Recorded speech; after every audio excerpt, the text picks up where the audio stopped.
The tavern is open. Hello, welcome to this channel. Yes, I'm the map today, as you can see here, surrounded by beautiful people.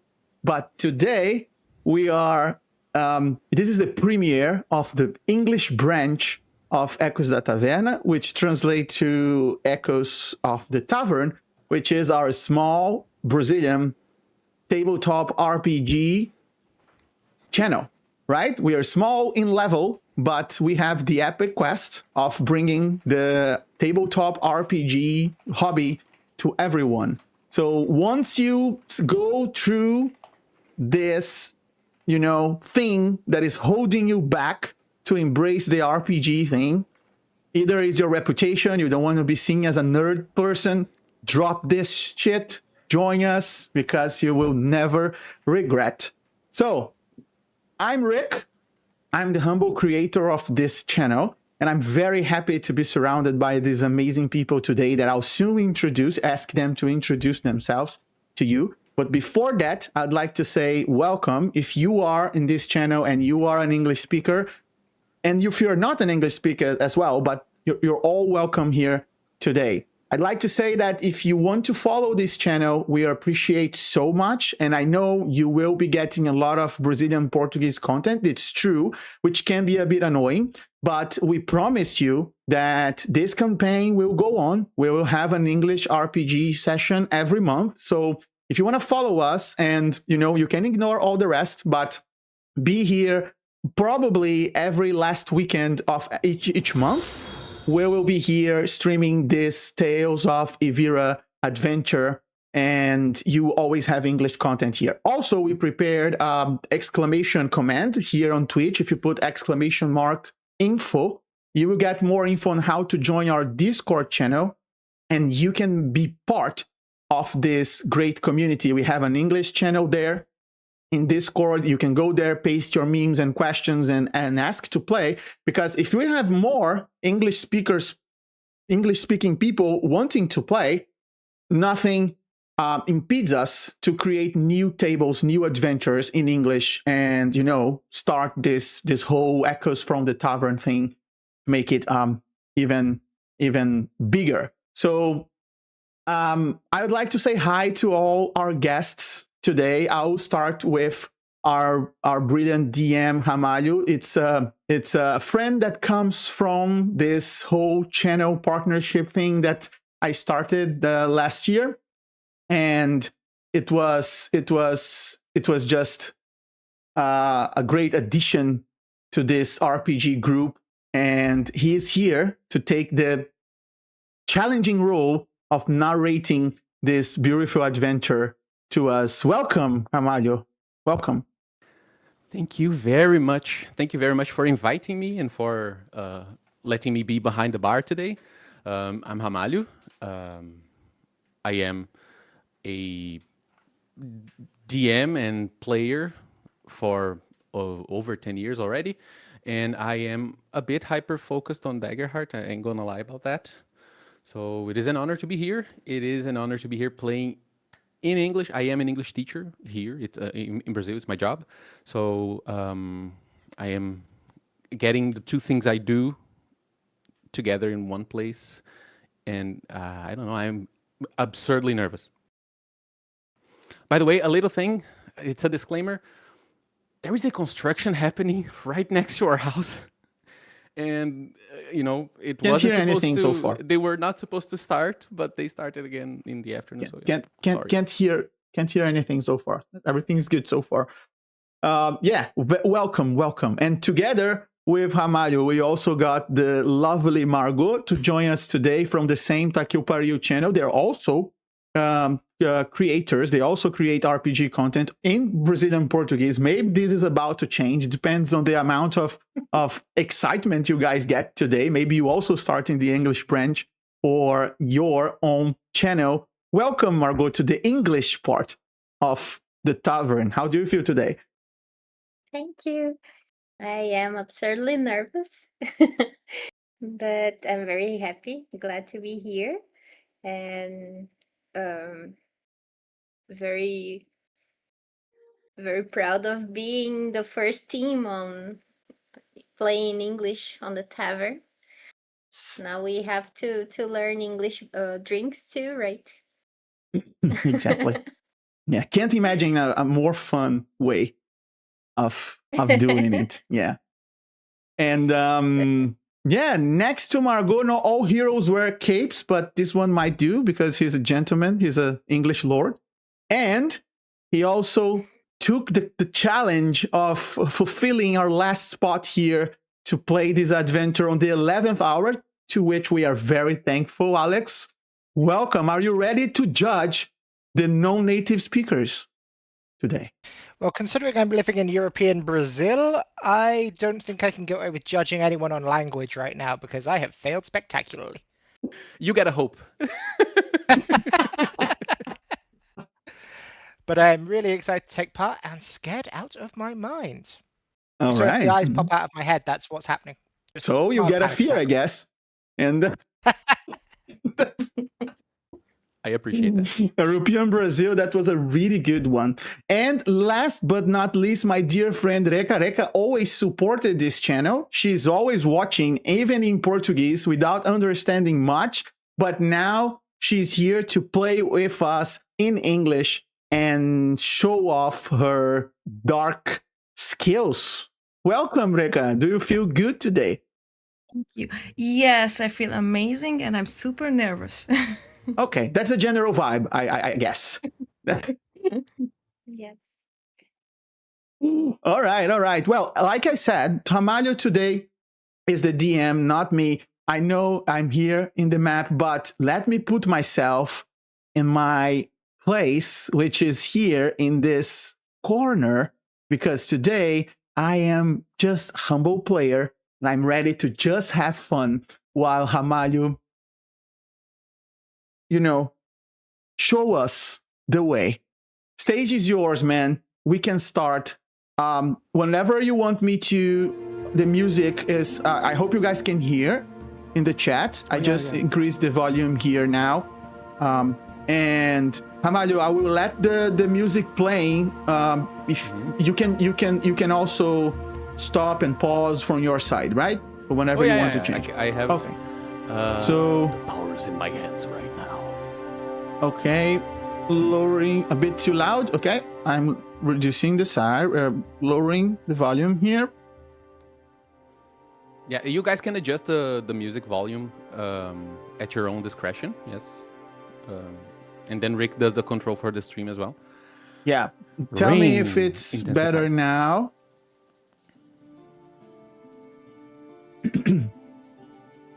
Better? Okay, the important is that you hear the music, because the last some RPGs I was like, oh, it's too loud, and then I watch and you can't hear anything. If you can, okay. So we are ready. Let's go. You are indeed. Yes. I'm not. All right, so okay, let me just set the tone here. We can hear the rain. You can hear the rain. It's not. This is not an intentional environment. It's my actual environment. Yeah, just before you start, Marina, she actually gave a good heads up here. We have in the chat, you can use, if you never used Twitch before, we have the channel points, and the channel points you can actually help the players. And I already localized everything to English, so don't worry, you can just use the bonuses. We have some bonuses in the chat. People can give plus 1 d6, plus 1 d8, and this can make the game more exciting. So use your channel points to buy. Too? Sorry? Can the players do that too? No. Okay, just establish. All viewers, yeah. Establishing rules. And if you want to give a sub to this channel, which it's not required, but if you want to give a sub, like a Christmas gift to this channel, the sub power is pretty strong. So a sub can actually change the result of one test. So if Margot rolls the die and she fails, the sub can say, hey, I want to use my sub power so she can actually pass this test. So it does not go the other way. So you cannot make someone fail, but you can make someone succeed in a test with the power of capitalism. So if you feel like subbing, feel free. Happened a lot before, because in the other adventure I said the players could do, and I never been so rich. I got so much money. It was pay to win all the way. But here, no. But yeah, that's it. All right. So, can we start? Are you guys ready for this? I'm gonna stop looking at the chat for a bit, so I don't feel so self-aware. Yeah. And we can go into this ocean, this deep, deep ocean. You feel the pressure of water crushing you. What feels like is down is just pitch black darkness. And as you look up, you can see a surface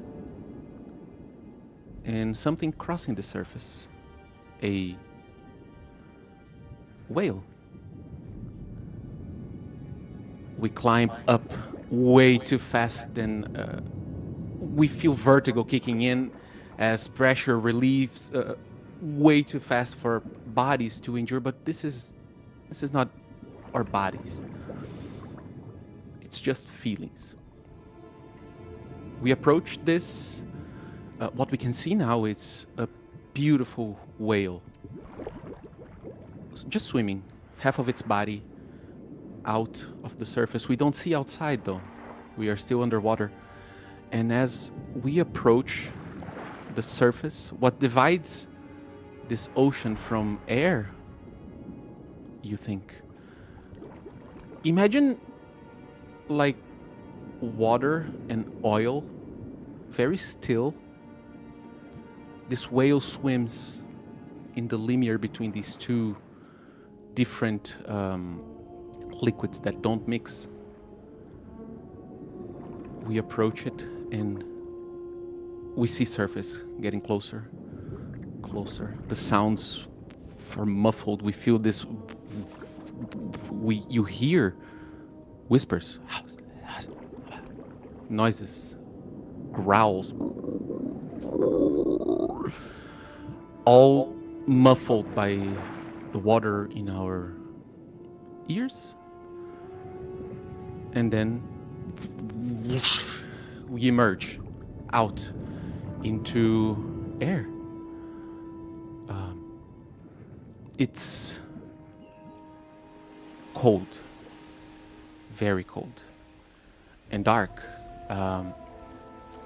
We fly over this huge, huge whale that swims with half of its body out of the ocean.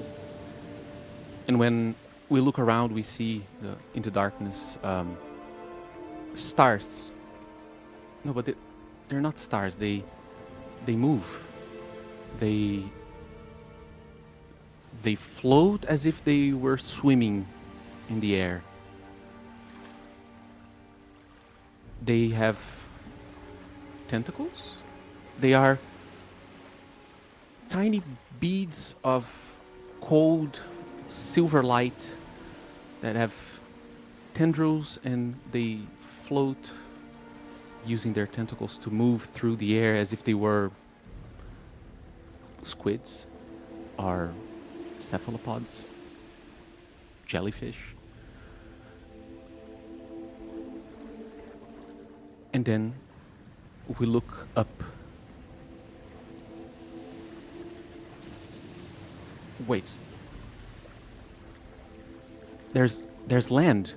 When we look up, we see land. We see the sea. We see continents, land masses, clouds. It's a night of dark in this region with no end. We see 4 land masses. And as we feel like we are riding this whale as it swims lightly through this ocean, and when we look down, we no longer see the surface that the whale is swimming in. We see the empty of space. And then it hits us. Gravity.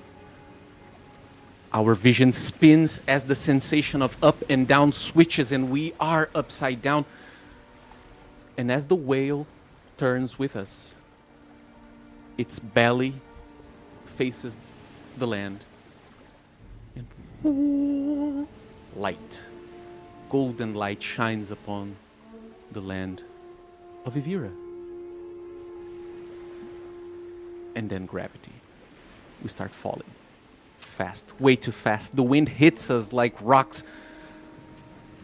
And our vision moves through these 4 land masses, 4 small archipelagos that are connected in some way. And we fall into this beautiful green archipelago of many, many flowers. We are sensations, we are feelings, we smell blooming flowers and wet soil. And as we are diving deep, we go into a forest of huge, huge trees, many colorful flowers and bright, glowing mushrooms. And we hear steps running through the woods. You hear the as every movement that we are trying to follow something, we are trying to see something ahead of us, but we don't. There are 2 sources of movement, one going through the floor, jumping over roots, and another one jumping from huge branch to huge branch, and the birds, but they're not birds, they're tiny little flowers that fly spinning away from the movement. And the camera approaches one of these sources of movement and it stops, and we see a name underneath showing up. Rick, can you describe what we see in this still moment as you are racing your brother? Sure. Yeah. So what you see is a monkey man, actually. Are you showing the pictures here? No. I don't know, because we do have the images, but what you're seeing here is what you're seeing now is a monkey man. He's large and strong, but not bulky. He's slim because he's very, very fast.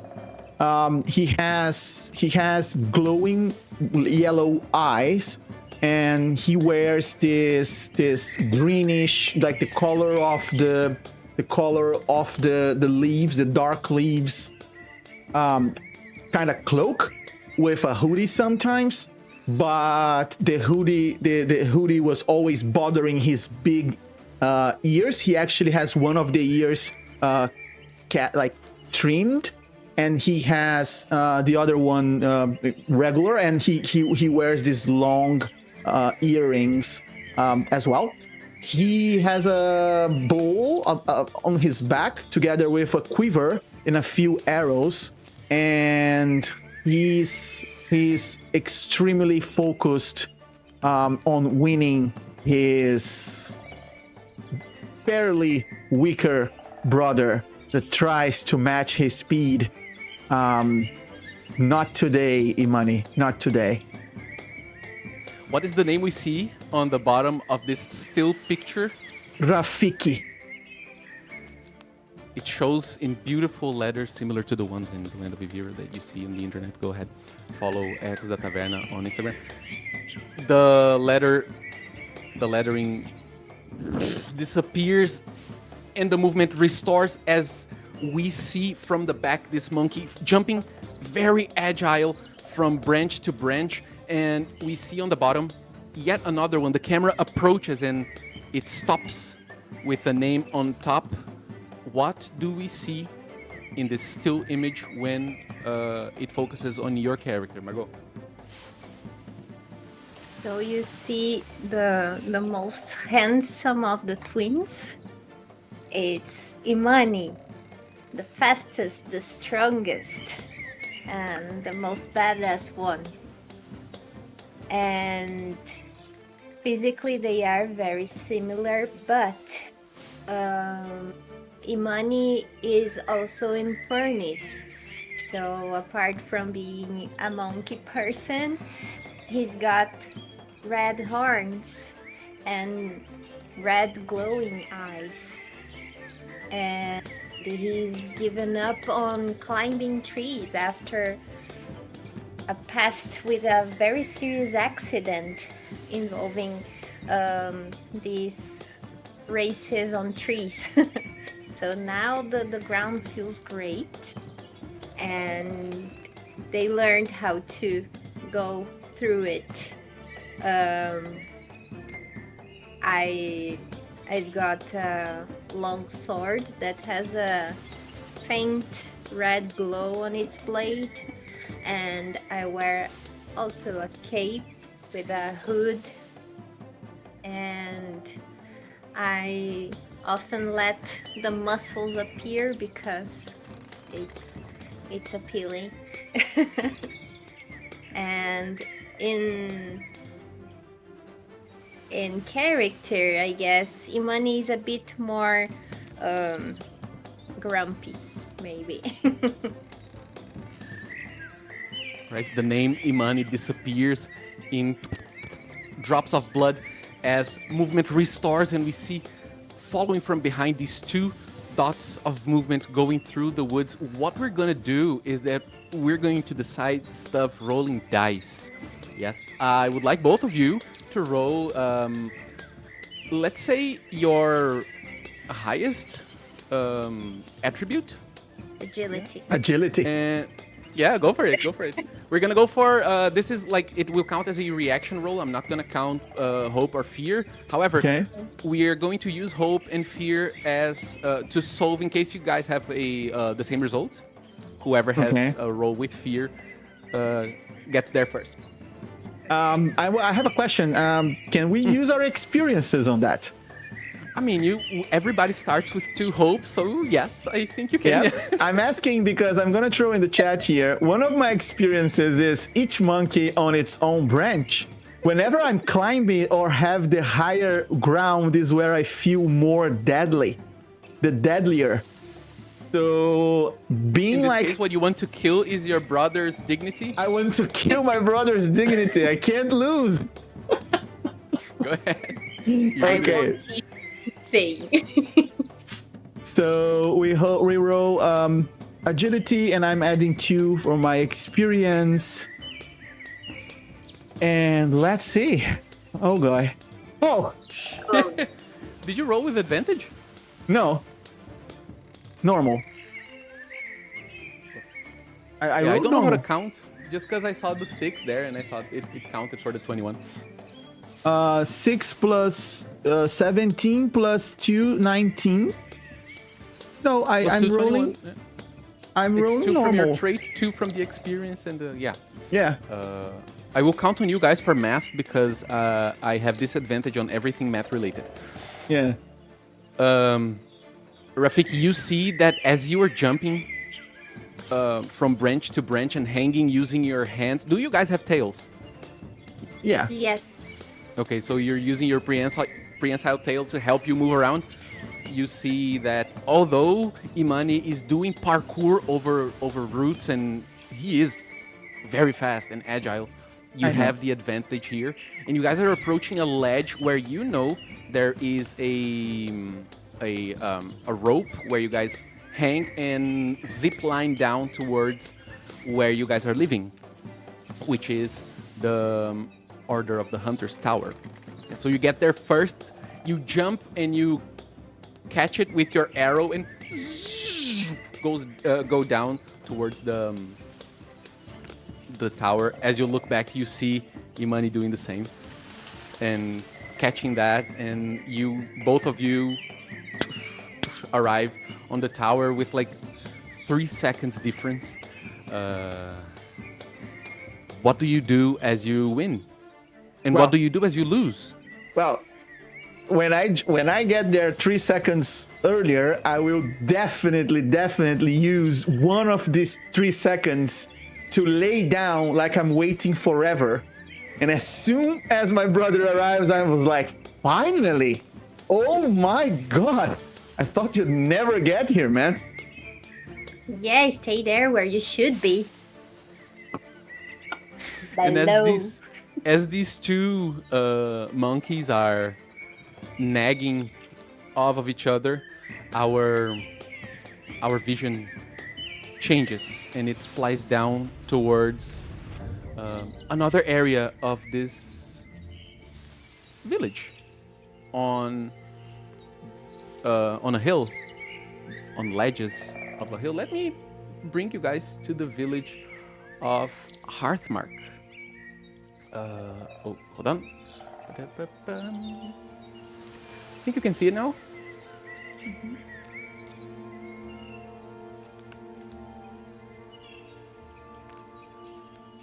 Yeah. Let me just bring your tokens to where you guys are. Well, if you don't mind, to placing your tokens, Imani and Rafiki, up here on this place. This is the Order of the Hunter's Tower. It's That's- a bit too big. I'm a kaiju. Can you unenlarge yourself? No, I You think know how to do that, right? you have to. Okay, hold on. Yeah, There you go. thank you. I'll do the same for your. For I your felt token, like King Kong, Imani. no joke. But Did you show me money on the... I showed both. Yeah. Okay. We move towards a tavern. It's the like mid-morning, so at this point there isn't anybody here. But I would like Alex to describe what we see inside this tavern where you have been kind of living. Yes, just so you know, the name of the tavern is Tomorrow's Issue Tavern and Inn. So, in tomorrow's issue, there is a fawn.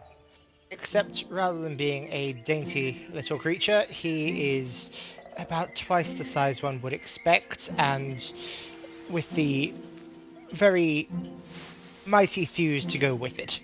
He is a mixed ancestry giant fawn, and he is currently staggering up the stairs from the basement, carrying a keg of ale, and looking rather happy with himself that he's doing something useful, but disappointed that he is not yet drinking the ale. You hear the voice of your now friend. Yes. Let me bring him to the screen. Dude, are you kidding? I think I don't have his image here. Hold on. I'm gonna open here. But you see his this short, chubby man who is smiling. He has like the happiest face, and he kind of yells at you. Yeah. Linar, careful with those boxes. Huh? The Festival of Ash and Soot is a very important day. If you drop any of them, I'm gonna have problems. Nah, when have I ever dropped anything? Oh, I know. I'm just messing with you. So, you had a good night's sleep? Well, I mean, can't complain about the beds, apart from, the fleas and the straw and the host. But, other than all those things, it's wonderful. Well, the fleas, you brought them with you, so I don't know why you're complaining. I'm happy the other clients don't see them. Exactly, it's the fur. You see that he has He just has hair around the head. On top, it's shiny and pristine desert. And he moves his hair around. Well, I still carry some with me. But yeah, and then he pulls from behind the counter, behind the bar, a mug. Thought you might like breakfast. It's foamy ale. And this is why you are my favorite person in town. To your health, Johan. He brings up another one. Drinks the full thing. So, is it? I suppose this is gonna be your first Ash and Suit festival here, right? You excited? First one at all. Very. We've got nothing like it. Really? It's hard to have ash and soot when you're surrounded by snow and ice. That's a good point. I can't imagine what it is to live down there. Cold. I mean, that I can assume, right? Yeah. Well, I hope you enjoy the party. You don't have to be working there, yeah? I'm gonna be there with my things, but you are supposed to enjoy it. You're I'm helping me happy to here. help you, Right. What does the tavern look like? It's good firm stone in the background, or as the walls keeping it intact. Lovely wooden beams. I'm not at all taking this from what I can see in the picture. It feels like the heart and soul of the town. It's a place that clearly is where people gather, with Johan being such a welcoming presence. And it always feels like it's never quite finished growing, like there's another room to be added, or some new design that he wants to add and install. Right, as our camera moves into the little bit of foam that gathered around the fur on your face, the camera fades to a different place in town. We approach a farm, and we see lots of kids running around. I mean, lots of them. Way too many. They are running and playing and screaming, and among them, we see a mom, a dad. They are all halflings. But then with them, we see a bored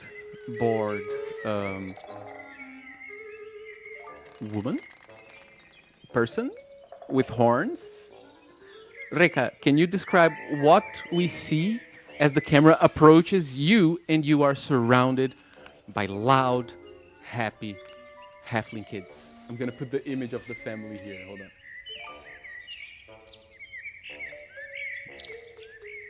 You can go ahead. You can describe. Yeah. We see a woman sitting She has a pink skin color and a pink hair with horn, and also she has a tail with ends in a row, with black clothes, and also she has a cape.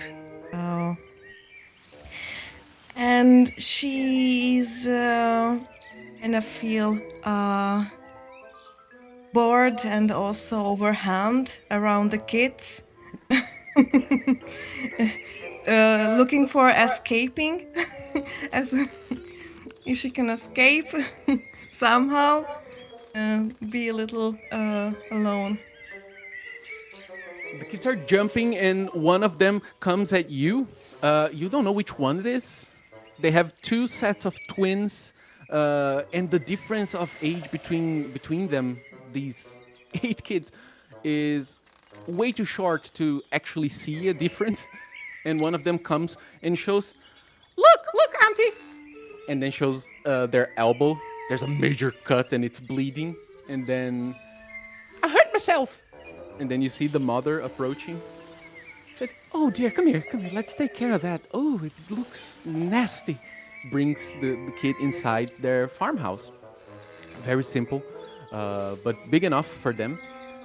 You know that the farmhouse is very simple from what we see outside, but it's connected to the hill. And then it digs into a burrow that is way, way bigger than the outside. So they are very well off, yes. And how do you deal with the kids? Because they are constantly they want to go. They want you to hold them and lift them up because you're tall, much taller than them. They want to play with. They want to show you their things, and it's constant. Yeah, I think when at the end I just saying them, okay, everyone need to be in lines, and I try to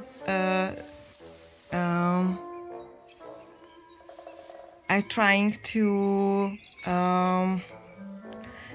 do their favor. I mean, one of the kids want me to grab them, then I do, and I just put them. Okay, I finished the next one, and the others, and I hope it will be end fast, but no, because they are going.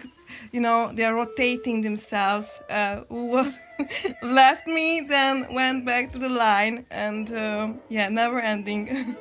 It gets to a point where you are not really sure if you are lifting a kid you have already lifted, because they are too similar. But then you see the oldest of them, a little girl who seems a little bit like taller. The difference is very, very small, and she comes. Come on, kids, get out of there! Oh, You are annoying, Auntie Riz. It's Odelia. They're older. They're eldest, and she's like approaching teenage years, so she has a bit more like bored vibes, you know. And she says, I'm gonna, take them away so you can have time for yourself. They are quite annoying. Oh, I wish I had the life that you have, doing this shady stuff you do. I don't really know what it is, but it's you look so cool. Can you take me on one of your trips one of these days? Sure, but wait a little bit more when you became older. Oh, it's always like that. I am already older. Yes. Oh, wait. Oh, I think I saw something there. I need to check out, but we will come back with the with this topic. And I think I just ran away from her. You leave and she goes, no, wait. As you dash out of sight. And then our camera fades to pink. To a different moment in the day. I want to know from you guys, what exactly do you do here as like part of your routine, yes? On a regular basis when there is no like adventure to be done. Can you guys hear me? Can you guys hear me? Yep. Yep. Okay. No, I was because there was some echo, and now I'm just using push to talk. I think it's easier than no more echo. Okay. So sorry, I don't need to be the first. I just wanted to check. But you can go ahead. Yeah. You guys prefer? Okay, I can definitely. So You volunteered. my role is, I think it's very much attached to my brother's role with Imani's role, because we are both from this order that you mentioned in the beginning. We are part of the order of the hunters, and we are very like, we brag. I mean, I brag. I'm the funny one, but I brag a lot about that because it is a prestigious order in Yviria. It's present in all island, and it has different sectors and goals, and it's very prestigious. And to join, you need to go through a series of training, and you need to do a lot of stuff. And we both were able to get accepted there. Although my brother went to a very gothic, darker area for the order. I'm more of a regular hunter of beasts and you know, real people if needed. But I think in the community, especially Rafiki, I think what Rafiki would be doing is helping with the hunt of food. So probably hunting food, hunting animals, and bring to this community, because it's something he does very easily. And also small contracts, so small things. And when I say hunt people, we don't need to mean like deadly hunts. I can capture people as well. So bandits, or you know, chicken robbers, small, even this type of stuff. These are contracts we can do. And because we are level 1, I believe we are we are rookies in the Order of the Hunter. Nobody actually respects us, but people that heard about the Order might see us with some respect. Like, oh, they're hunters, they're official hunters, not just playing hunter. So I think this would be more for Rafiki. In the money situation, I'll let Margot speak, but I do imagine some creepy shit. So. Yeah, just for some context, here in Hearthmark, you were sent here. This is a small village, yes, but you were sent here, especially to that tower where you guys are in, because this is part of what the Order does. Yeah, they send people to help patrol the Gardens of Spring, which is the name of this region. You guys are in this big archipelago. We're gonna go deeper into lore in other moments. Yeah, let's focus on the area here, because this is this village is on the road from the south of the island, where people arrive from the Winter Ridge, which is another region in Yviria that is very cold and very harsh. So it's the first place of good rest that these people have, and also is the last place of good rest that people who are going to the Winter Ridge have. This village was created for that reason, and it is in the middle, like in the heart of a forest. And the forests here are quite crazy. Let's put it like that. Yes. Life in the Gardens of Spring grows unchecked. And as I mentioned, the trees are giant. So the soil is so rich that people live in an abundance of resources, but an abundance of dangers as well. So the towers are placed in different cities and villages as a ways for the Order to keep the people safe. Yes, and populations of species that reproduce way too fast checked. Imani? So, I am of the Ghost Slayer side of the Order. So, I hunt the things that are unnatural, evil, that shouldn't be on this plane.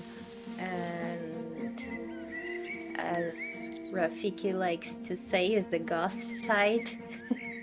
And maybe it's too scary for him, so I deal with this business. And yeah, I usually get contracts to get rid of these entities, as life is so strong in this region. Things that feed from life get here too often, maybe. And since the Winter Ridge is closed, this Grim is close too. So yeah, I clean the place so life is balanced around.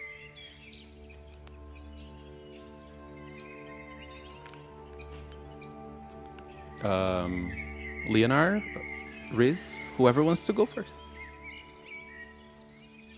I'm happy to. So, Leonard's only been in town for a couple of weeks, traveling for, let's call them personal reasons, and due to a series of misadventures that are entirely not my fault, I am now basically penniless. I have come to an island that has a horrific climate that is entirely unacceptable for life of any kind. It is far too warm and I have no idea how these people survive it. Soon I might even have to shave. And since I am penniless and have managed to get away from the shore, I am doing odd jobs for Johan for the moment to cover my bed and board.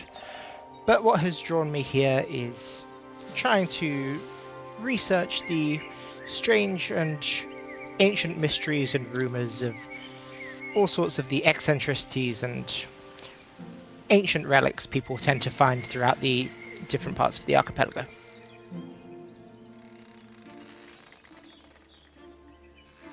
I like to think the locals like me. They do look at you a little like this. Yeah, there aren't many giants around these parts, and you know, you're pretty tall. People look up to me. I aspire to be a role model. Also, you were shedding a lot of fur because of how the weather changes. So your body's naturally dropping fur, so you can adapt better.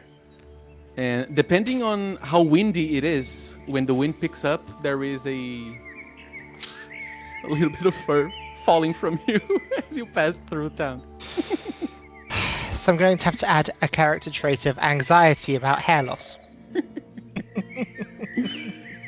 Soon I'll look like Johan. Yeah. Riz.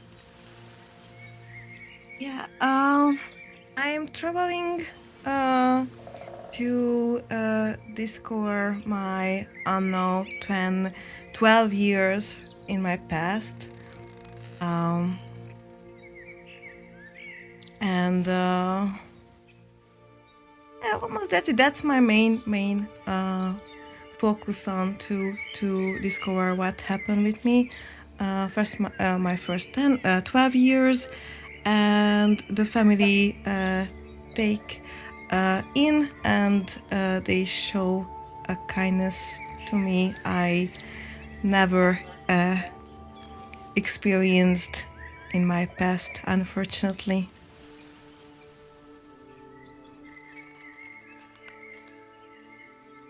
All right. So we're going to cut to the village itself.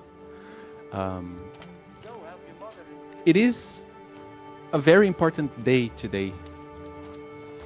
Look, seasons in Yviria are different. Yes, the world we know is divided in 4 big regions that have, each one has a tree or something similar. I'm gonna change the map just to show the visual representation. It's not exactly that, it's just imagine this as a painting made by someone. Yeah, we have these 4 regions, and in each one of them we have a big tree or something similar. The seasons change according to their blossoming. And in this moment specifically, we are about to have the festival of Ash and Soot, which is the beginning of summer. Yeah, the summer peaks, the peaks of summer is this island here. I think I don't know if you can see the check there.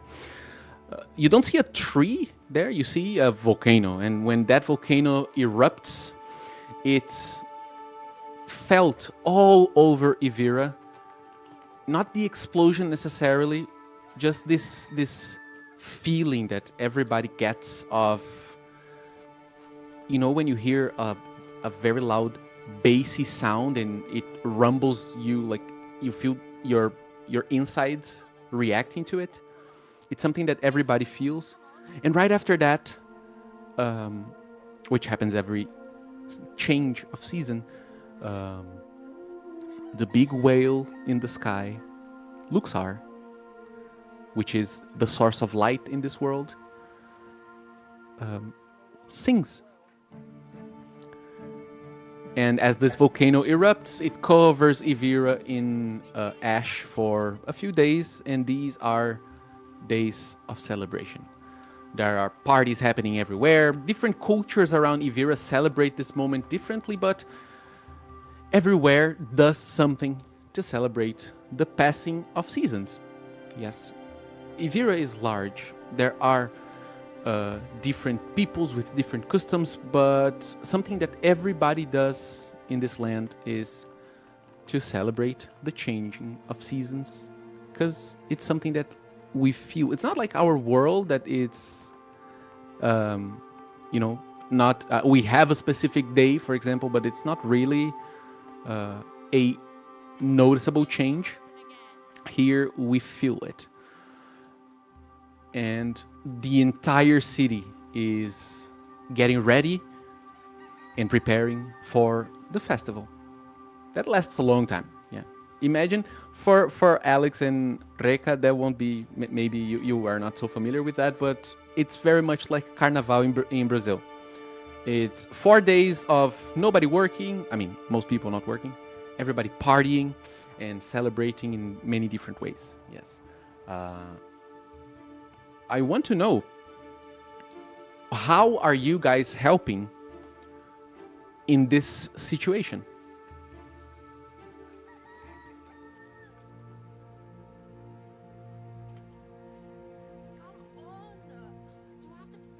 And I think the easiest way to help, I can help set up with the construction and moving things around. Right. Can do the work of 3 or 4 people at once. That's true, yeah. There is an area here. We are on the village is on the hill, like on the side of the hill, and then there is an area on top where from time to time people clear to make room for this event. Yeah, it's the festival grounds. So you are there now, going and assembling tents for multiple different things that are going to be there, activities and products that are sold. And you see this clank approaching you. Tall, burly, wooden clank.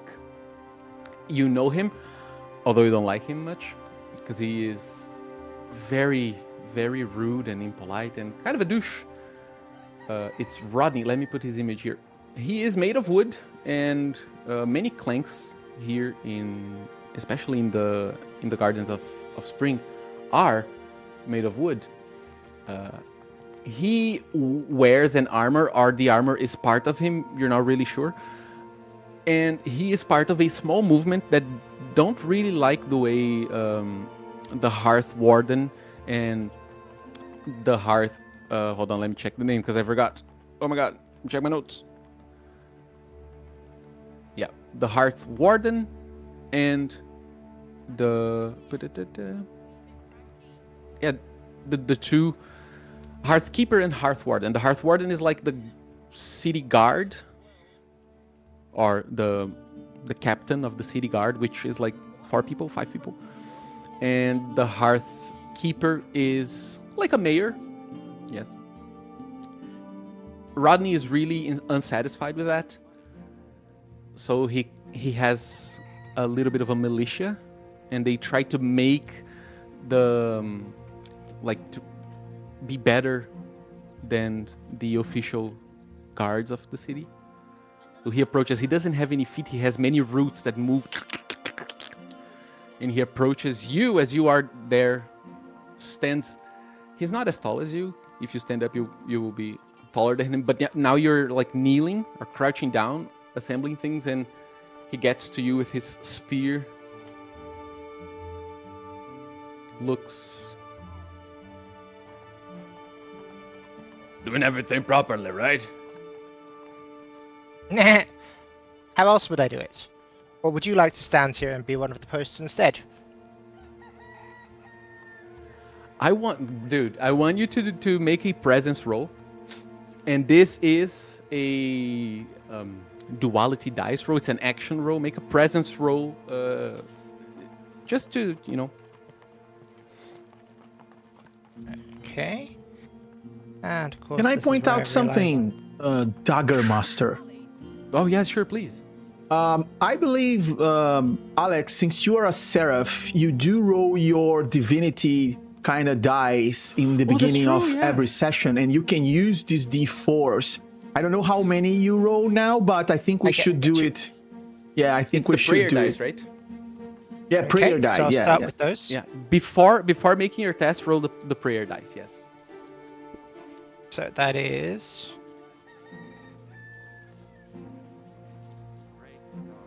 Three? It's just 1d4. Oh, 2d4. Wonderful. 2 threes. You have 2 3s. Yeah. Write them down so you can use them however you see fit from the options you have. Now you can roll your presence roll. Remember, if you want to add something, if you want to add an experience, if you want to add an experience, you have to spend a hope, of course, or whatever. Okay, I don't think either of my experiences help here, so I'm just trying to work out what button I push to actually roll the dice. Oh, there is an option with for rolling dice, and then you select the presence attribute. It's on the left side of the page. Let me open a sheet here because I don't remember. I can show in the live. I can show in the live as well, Alex. It's if right you want. right below your attributes, your traits. There is a tab that says tests. Ah, got it. Thank you. So you So select that's- the attribute. Presence, normal, no other bonuses at this point. Click the die and let's go for it. Ooh. So Would you please that announce the roll? That would be a 5, a 6, so 12 with fear. Well, I have to say that I get a fear, right? Let me get my fear tracker here. I'm going to place it right under our guy. Is it visible on the stream, Rick? Yeah, If yeah. not, I'm gonna put no. Wait. I'm gonna place it in a different No, here. position. It was not, but I think now now it is. Yeah, it's right under the image of the guard. You guys can see a little Olavo de Carvalho token here. Yes. So that will be. But you start with 2, I think. No, so you have 3 now. Yeah, but like I'm gonna worry about fear tracking. So we're starting During other easy situations, mode, yeah. guys. We're Yeah, starting. of course. I am a dude. I am chill. All right. He is there, and as you say that, you hear something rumbling inside of him, going. He twists his head a bit, and then you see he doesn't have much of a clear separation between head, neck, and shoulders. It's like a lump, and he goes, Well, better watch yourself around here. We don't like outsiders that come here for whatever shady business you come here from.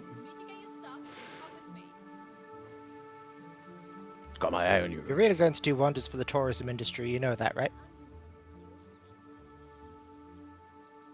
you hear,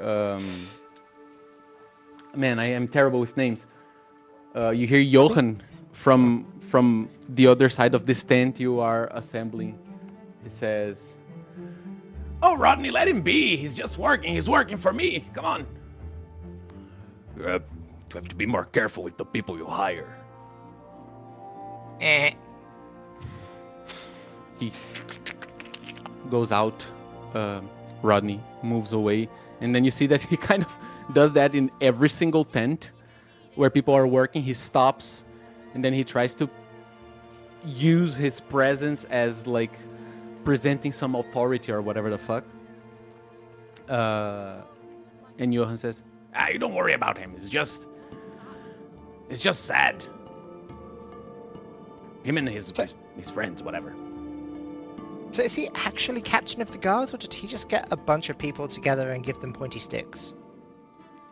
Oh, I mean, you quite described it really well. He's not the captain of the guard. The captain of the guard is Alastor, but he likes to, praise. They actually have a group, like a militia, and they pretend like they do stuff.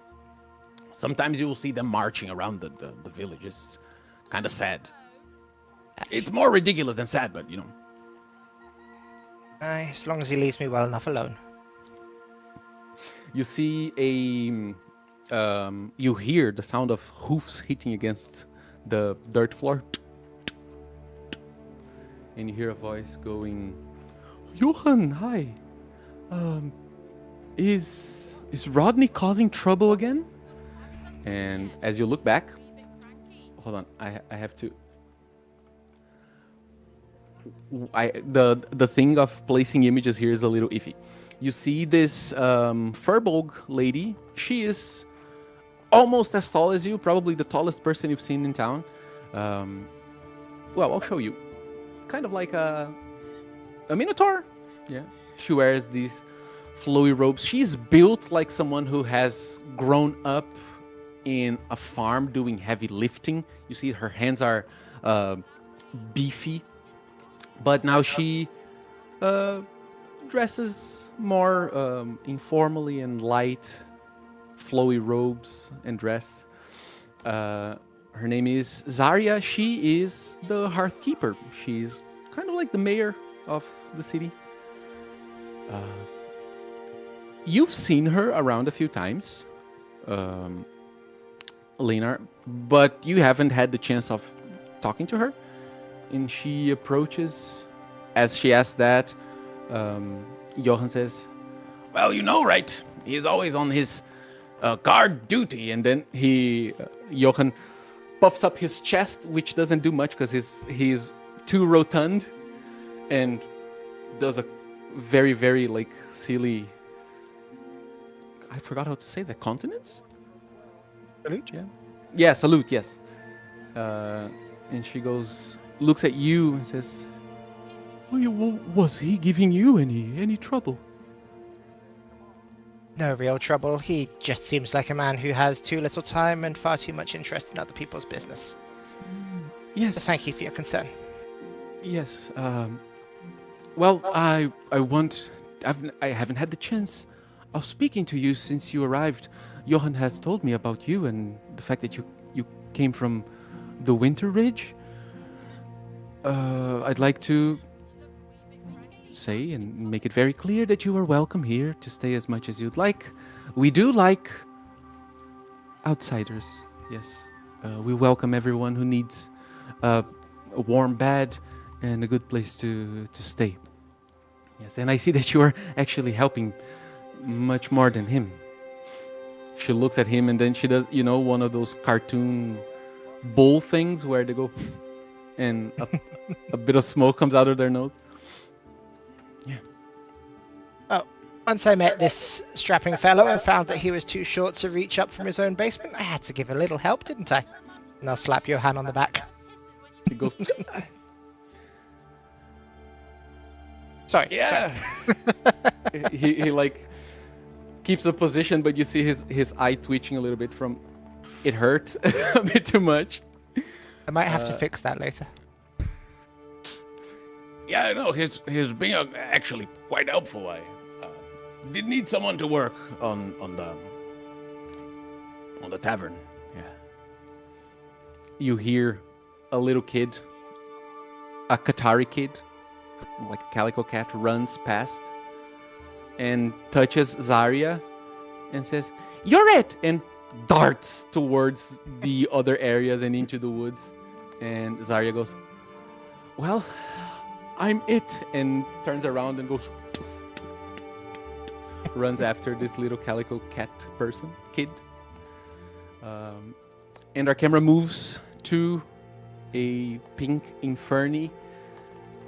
Where are you in this moment, and what are you doing? How are you helping? Just before you move, I just want to point out that Zarya is the second most attractive cow woman I've ever seen. Thank you.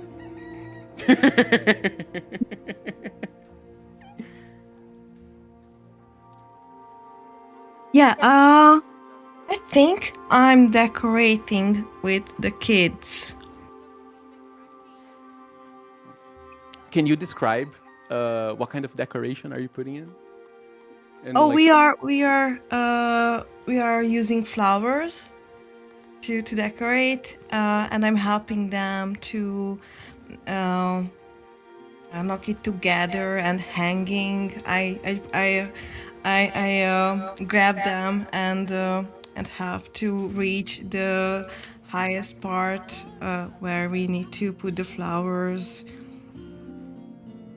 They are having the time of their lives as you help them hang these lines with flowers, and you see that other people are also putting up decorations. Some of them are a paper, like flags. Some of them are actually fireflies that the kids are tying up in a very thin line and flying them around like a pet. This is something that my mother used to do when she was a kid, okay? It's a real thing. Don't ask me how, though. And all people are bringing baskets of glowing mushrooms from deep inside the forest to place around here. And you are approached, Riz, by 3 people. They are walking together. These 3 people, they are walking around this area. They dress similarly. Hold on, I have to place all the 3 images here, and that's going to take a little while. Been a while. We have this. While Ramalho does that, I just want to let you guys know that around 8 p.m. Central European time or 4 p.m. GMT -3 Brazilian time, Brazil time, we will have a break, like 20 minutes break, just like a bio break and food, snacks, and then we'll be back. I really wish I understood the words you said right now. Time related. I'm joking, of course. Rick, I'm sorry if I'm giving you a hard time organizing images there.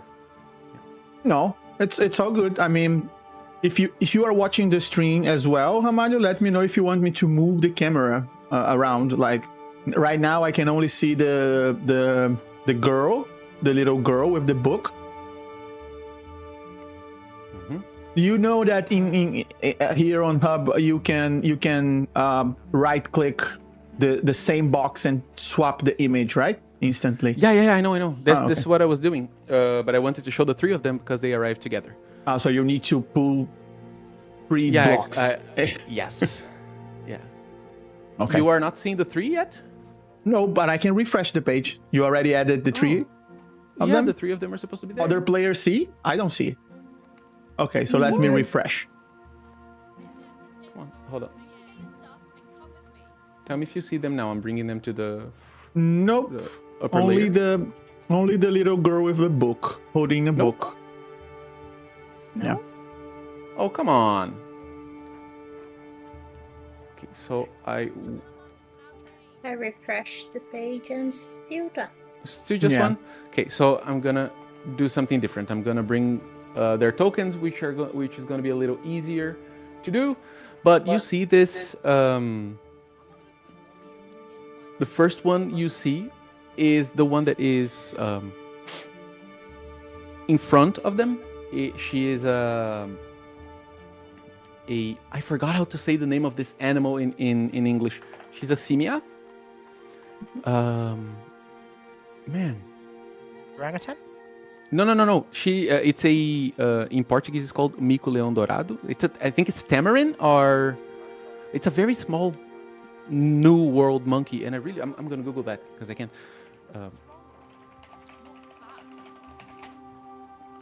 Oh yeah, golden lion tamarin. No, that's not the name. Yeah. Marmoset. Marina said it's marmoset. Marmoset, yes. Thank you. She is... look, simia are not exactly monkeys, but they can vary in size. So imagine she's kind of the size of a halfling. And with her, you see a galapa. Big tortoise person, which is here.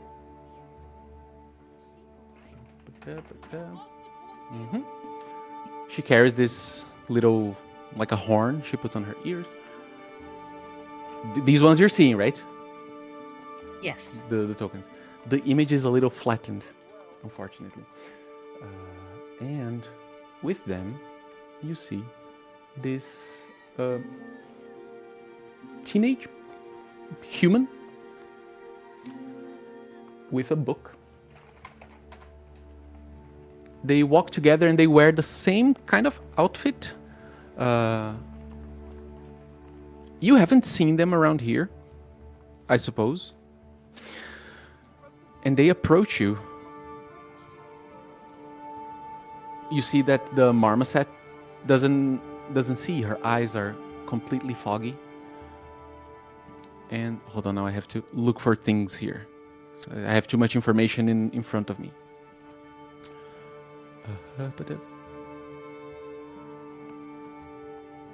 Well, the simia approaches and says, "You have something. There's something about you. What is your name?" She is not looking at you, but you see the other two looking straight at you and like analyzing. Yeah, I feel weird because of their gaze, and in a moment I'm thinking maybe I say another name. I don't give my true name for them, but they look kind, and I change my mind and I say, "Hey, my name is Reese. Can I help you?" You see that the teenage person opens the book, starts writing. No, you can't help me, but I think I might be able to help you. But I digress. Summer is approaching, yes. I feel that you are sad, or... and then the other two look around and look at the kids and stuff, are annoyed and you might need a place to stay quiet and rest. I would like to invite you to come to our camp. And then she explains where it is in the city. I'm gonna move the tokens around here so I can show where it is. It's in this area here. Oh, here.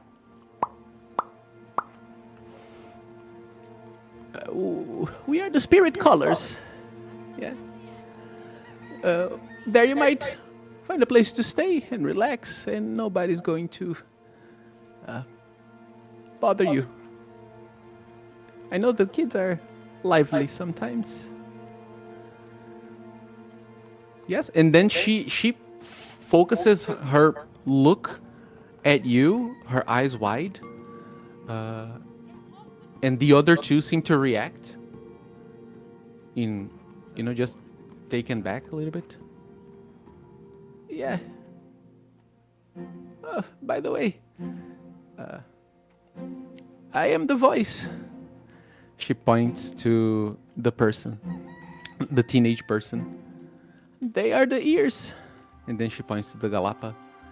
And they are the eyes. May you can visit us after the celebration today. It's 4 days of celebration, but we do our own celebrations and paying our own respects for the changing of seasons. Her eyes unfocus from you, and then she continues.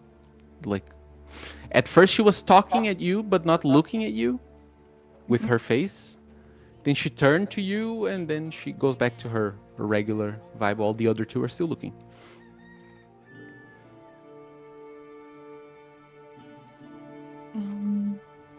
I feel confused.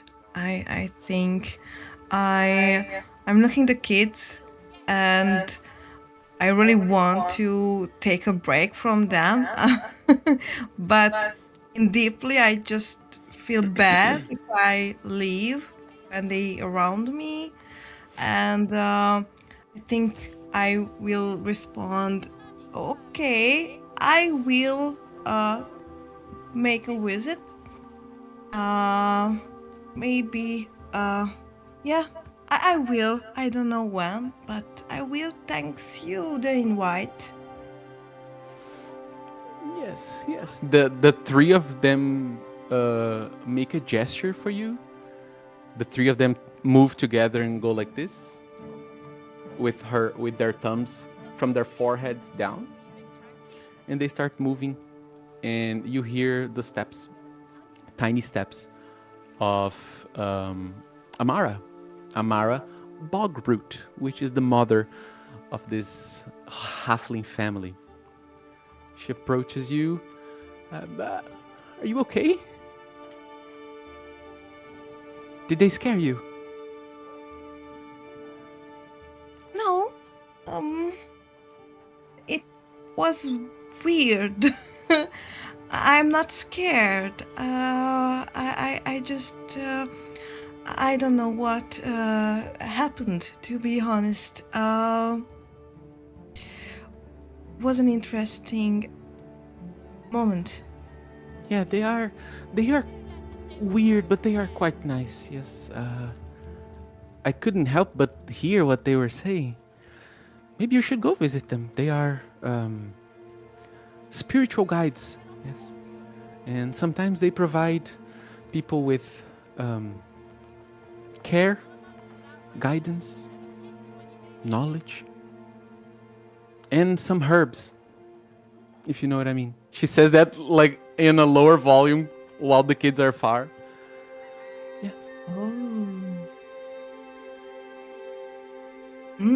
Okay then.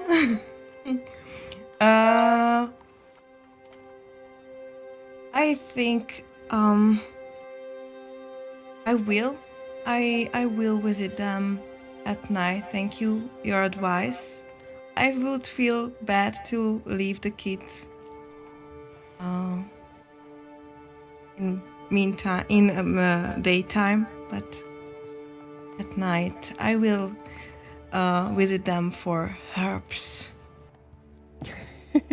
Look, I know, and I know really well they can be too much, yes. But I really appreciate that you are spending your energy to give them some attention. You know, we have a lot to do on the farm, and although they have each other, they enjoy seeing different people from other walks of life, and they really, really like you. And so do we. And then she goes like this and catches your hand with her hands like this. We appreciate you very much. Okay? Yeah, I feel uncomfortable, and I think I just nod, and then I take my hand away. And then she looks to the side and goes, Dorin, get out of that tree! And she runs towards the kids, and you see the two of the twins going up a tree. The trees are very tall. Let me just do something that I saw the chat. I'm gonna remove the tokens here. I don't want to trigger anyone's OCD. I'm sorry, guys. Brothers, siblings, where are you and what are you doing best, better than one another? Well, this one is easy for me. I'm doing absolute nothing. So, yeah. You're not helping. So, it's not that I don't want to help, but, you know, I'm a hunter from the Order of the Hunters. So, I am actually worried about, you know, I'm constantly focused on that. It's like my hyper focus. And yes, it does bother some people sometimes, but I can be a bit lazy on this case. So I'll let my brother convince me. I'm literally chilling. I'm laid down with one of my arrows, sharpening the arrows and like categorizing them in different like sizes. And, you know, I use this for that and this for that.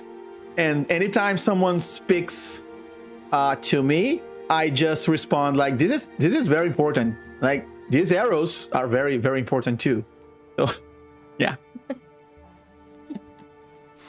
All right. So while Rafik, I imagine you are what, like, hanging on like a beam from the tower, or laying on the floor, or on a hammock, maybe up there. It can be. I prefer to just always have the higher ground, since I watched Star Wars, the Revenge of the Sith. So I always it's have a very the higher nice ground. play, right? Yeah.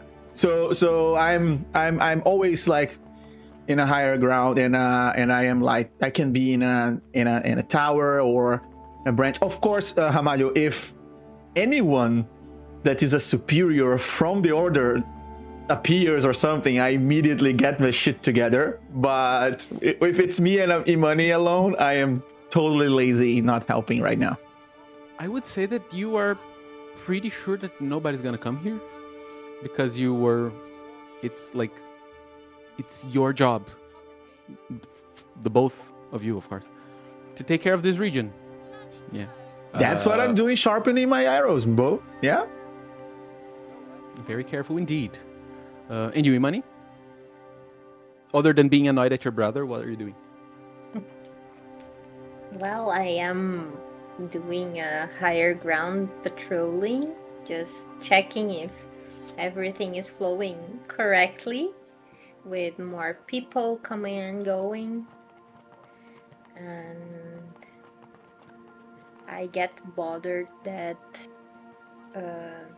my brother is not taking care, but also I get happy because his counts won't go up if he's lazy.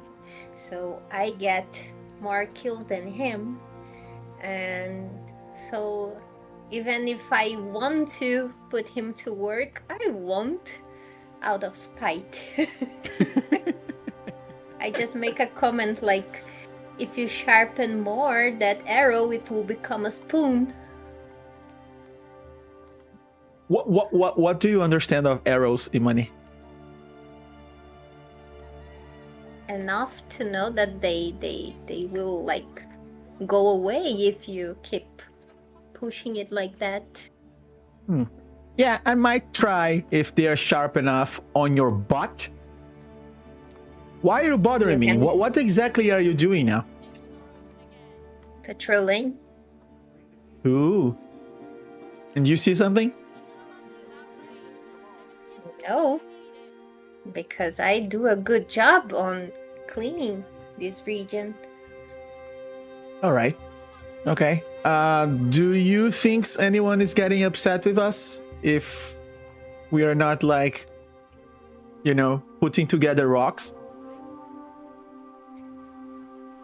Well, it's like we're not decorators or anything like that, but they will get very upset if some sort of creature troubles the festival. Yeah, you are usually wrong, but I agree 100%.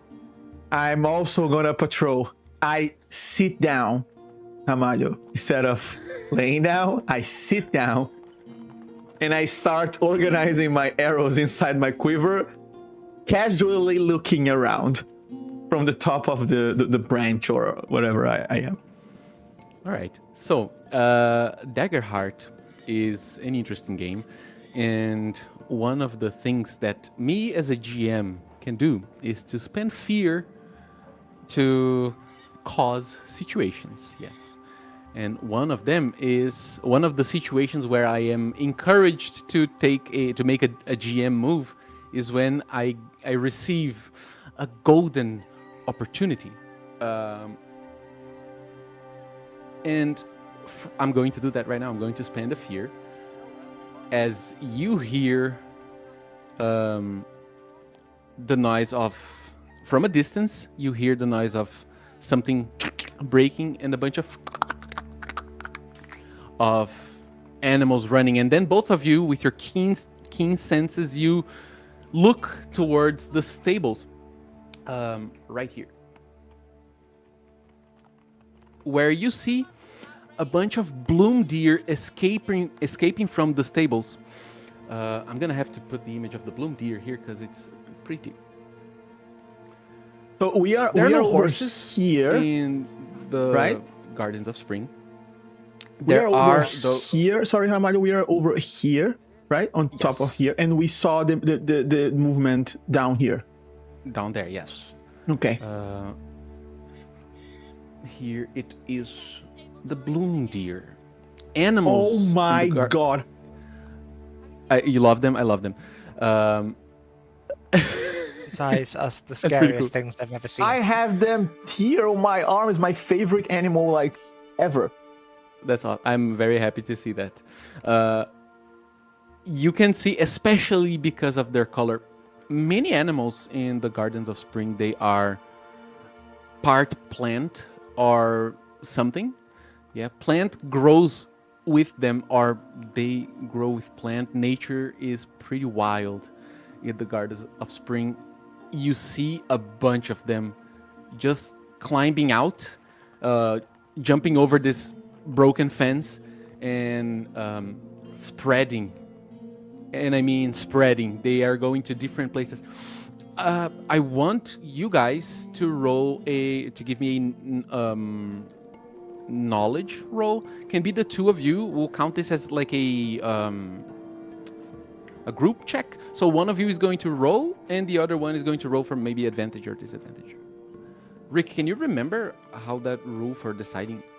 Yeah, if we it gives can advantage or choose not works? I whoever. don't remember. We can choose whoever has the highest to be the main, and if the other one passed the DC that you stipulate, it can give advantage to the other. All right. Yeah. So the DC for this is 10. Yeah. 10. I have zero knowledge, Margot. Me too. So You we're guys so didn't twins. study. Right? You just went for the fun part. Go ahead. Whoever I have a wants question. to go for it.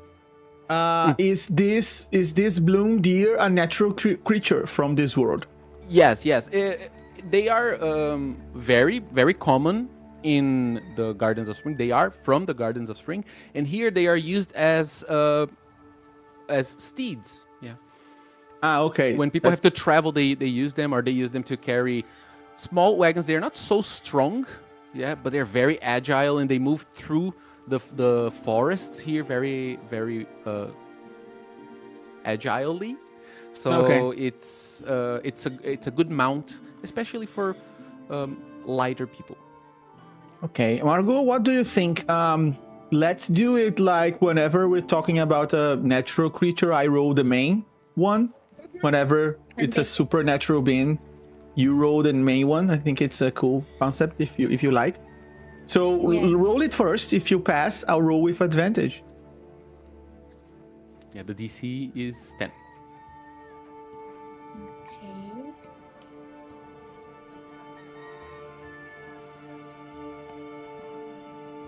Nice. It's a 13 with a fear. I'm not gonna get fear from this one because it's for the advantage. You can roll with advantage, Rick. Knowledge with advantage.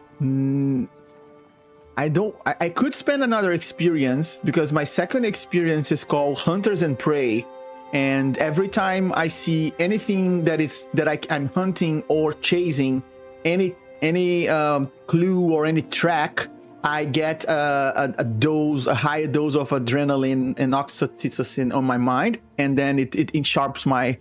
But I won't spend my last hope on this one. So advantage is enough. Okay. Knowledge with advantage. 18 with fear. Oh, you're farming. No, we're not getting fear. Okay. No, from this one, yes. From so from Margot's roll, no, but from this one, yes. So I will mark a stress to get a hope because I can. Oh. Can you put that ability on the chat? You combating. Yes. Remember Alex Combeiro Safado? It's shadowed grit. When you gain a fear, I can mark stress to gain a hope. Very good.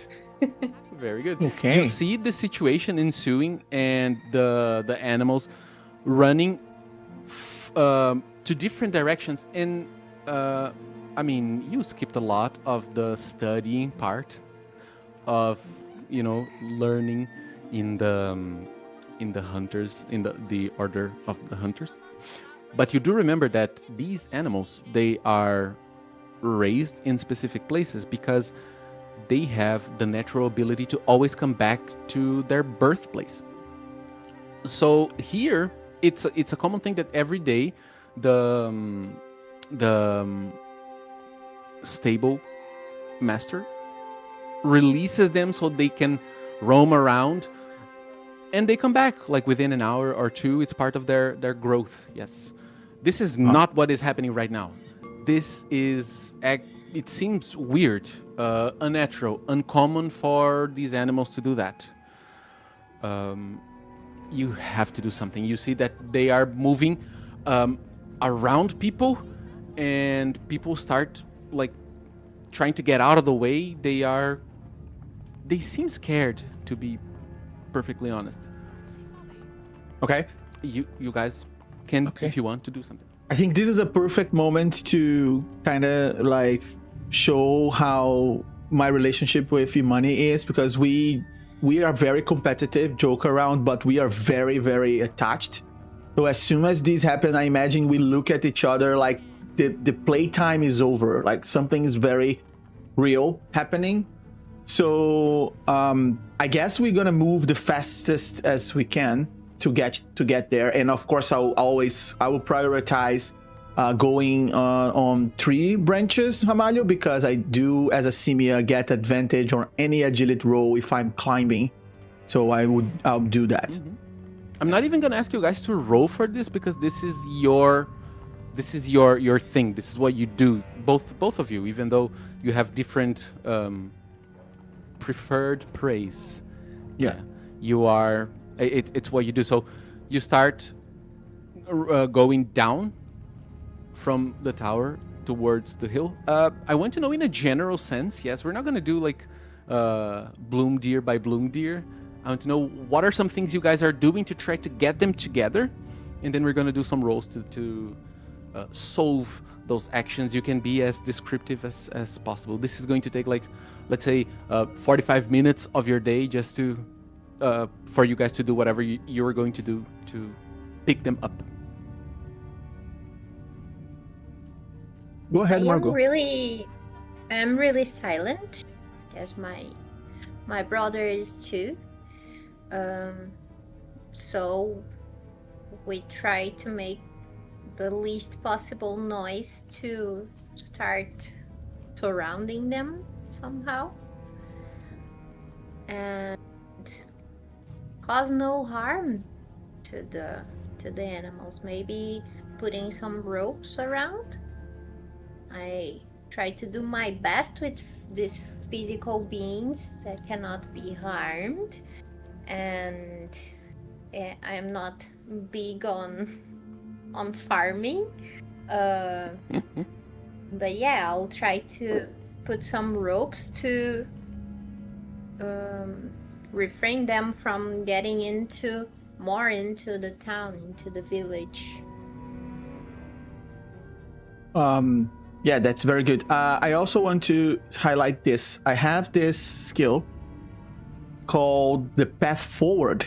When you're traveling to a place you previously visited, or you carry an object that has been at the location before, you can identify the shortest and most direct path to your destination. So since we've been here before in this city, I think I can guide us through the shortest possible way. Like we'll go through the best trees, and I don't even say to Imani like follow me. I just look at him, and he knows like we're chasing a natural beast. I know what I'm doing, so we'll just go the shortest way. And as soon as we get there, I don't want to hurt this creature at all, because I know it's not like it's not doing like a foul thing. It's a natural thing that's happening. At least I think so. So the first thing I'm gonna do is I think I will shoot some arrows to startle them in a certain direction. So I want to like herd them to a certain direction. So if they are running towards like outside the city or outside the forest or the like little tree area, I want to shoot arrow in front of them so they like startle and then change the directions. And I'm gonna do that until I can like herd them back to a certain point. That's perfect. That is going to happen while during these 45 minutes. We're gonna go for the same kind of roll, but then you guys don't have to use knowledge for this. You can use either instinct or agility, whichever is best for you, and then you can do the roll together. Yes, you don't have to spend fears to do help actions or anything, just for because you guys are working together. Yeah, to get the best possible result. But like they are running scared and trampling over people, and when you get closer to some of them, you see that their eyes that are usually they glow with a little blue light. They are darkish, like the it's almost like they are gray, the bloom deer eyes. And that was an 11 with hope from Margot. Who is heading this? Who is or you want to roll separately in your actions? I think I am. Yeah, I understood it would be like before. Yeah, it is. Okay, so I'm rolling with advantage. Okay, you have established a rule for that. Yeah. Okay, sorry. Yeah. Yeah. Oh, that's also 11 with hope. With hope, you got a hope. I get a hope. I put there the bonuses that we have if you want to use yours. Oh yeah, the chat. Yeah, Alex has advantage. Reika epic loot a D8, and the group has a rare loot D6. Beautiful. So, nobody loves me and Hiki. Yeah, I mean that our parents are they left us. Too real. It's supposed to be escapism. Let me know, Ramalho, what is the DC for that? Can we know? 11? It was a 10, yeah. Oh, okay. So yeah. So you sweat a lot trying to do this. They seem like really scared, but as you manage to herd them towards a direction, which is the stables, you see that as they are going back to their place of birth, because they are all born in there, their eyes start to glow blue again, and they seem to like slow down and feel more comfortable. And then you see the stable master, coming out of. Let me find him. Coming out of the stables. He is this clank made of wood and leaves. He has a he doesn't wear clothes, but the leaves around him, they look like maybe a vest. And he goes, "Oh, right. Oh, I'm so happy you found them. This is Cogmoss, by the way, the stable master. I don't know what got into them. They were so scared all of a sudden, and they broke my fence. It's okay. You guys got them. Thank you very much. God's bless, spirits bless." Yeah. He goes like he shakes your hand, and then you see a little squirrel that looks like a pine cone with a tail comes out of his hair and goes. Like, "Oh, hi there, hi little fella." He jumps, goes back into his hair. Sure. Did you by any chance see if they were running from something? I was expecting, first of all, yes, you're welcome. Name is Rafiki, and this is just another guy.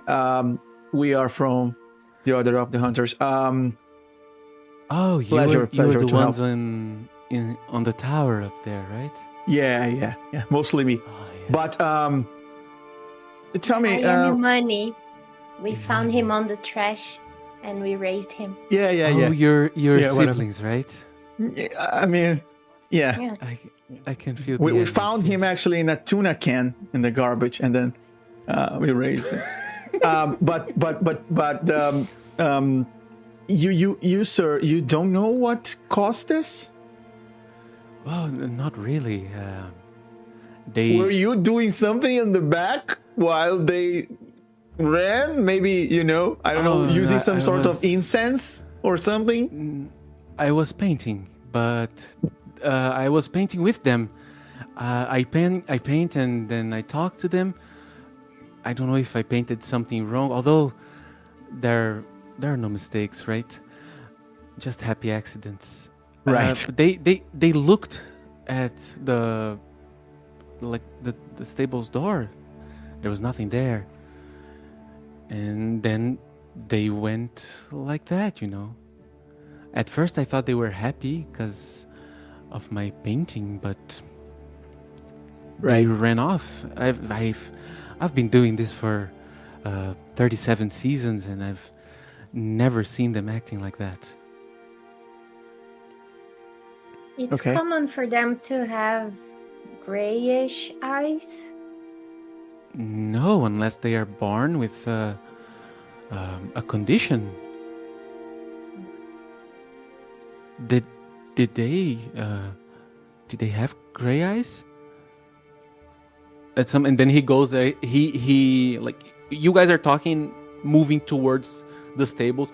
The deers, they all entered naturally.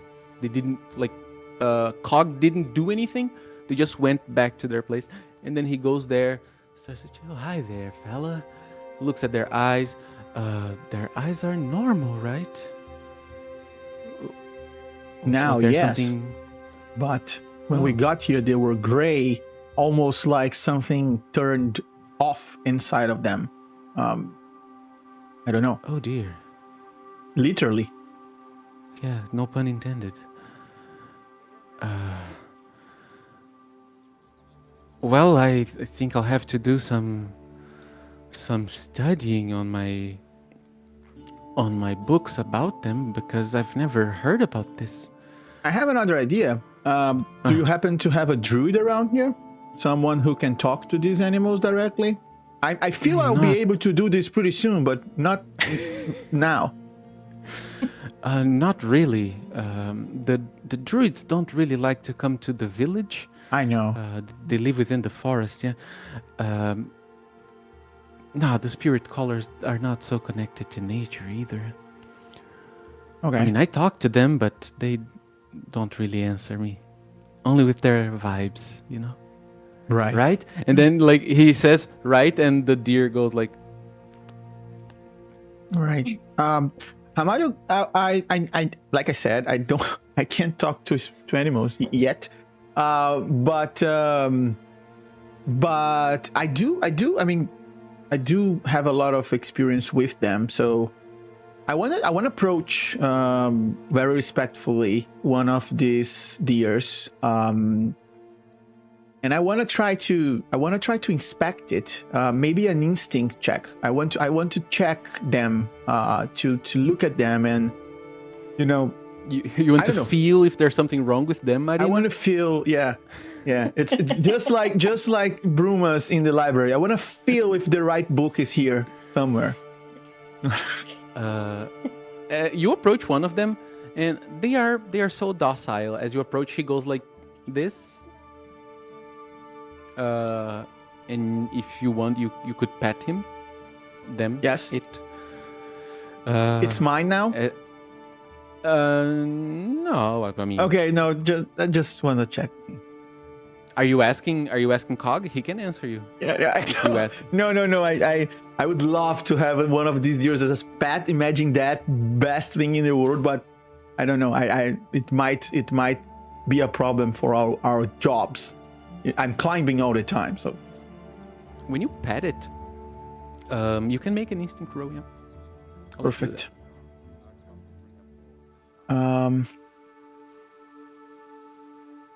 Instinct roll, normal. 16 with fear. So, what was your roll? 16 with fear. You are muted, my friend. Sorry, Your voice 16 is with not- fear. It's the push to talk. 16 with fear. I get a fear. Thank you very much. So, you can feel his heart rate still accelerated. Much more than usual. And when you touch him, he is... You've seen bloom deer around, both in nature and herded like this. He seems scared, very scared, and colder than usual. Yeah, they are, although they have this amount of plants on them, they are cold-blooded animals. Yeah, and he seems too cold, you know. It feels for your imagination, Rick, it feels like this animal was inside of a room with the AC on cold for a long time and he just left. Yeah. He's much colder than he was supposed to be if he was outside for this long. Okay. All right. Okay. I'll just look at Imani and say, it's way colder than should be. I can try to do something. I'm not sure it's going to work, but it won't hurt. I put on the chat. Can you read for us? It's the green psychometry. While inspecting a creature, a location, or an object within very close range, I make a spellcast roll of 12, and on a success, I mark a stress to have a vision of the most recent violence involving the target. And until you finish a rest, I have advantage on any action roll to recall lore about things in the vision. That is fucking cool. Make your roll. Make your spellcast roll. What is your what is your spellcasting ability? It's agility. Go ahead then, make an agility roll.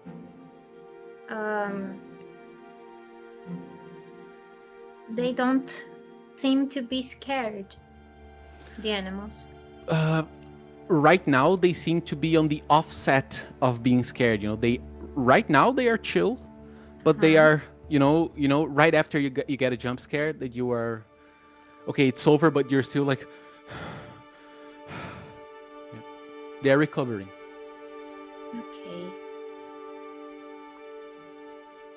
Because I have an ability and experience that is called I smell fear. Oh, is it an experience? If you want to add it, that is like probably the best situation to apply it. Okay.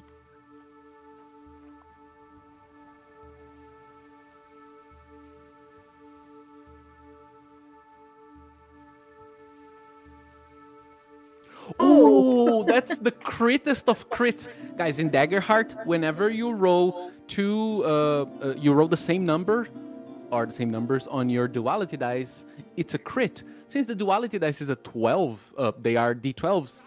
That is top-notch crit. Damn, man, I'm gonna have to give you so much information that I probably don't even have. I clean the stress and get a hope. Exactly. You approach to touch him just like your brother did. The same are another one of these bloom deers, and they react the same. They are very, very docile and friendly. When you touch them, your vision is sucked into the sight of what takes you a minute to understand that it's the sight of one of them. They are like, you see pasture, and then you go to the pasture and you eat, and then you look to the side and you try to scratch something on your back, and then you look to the door. It's the door, and then the door goes,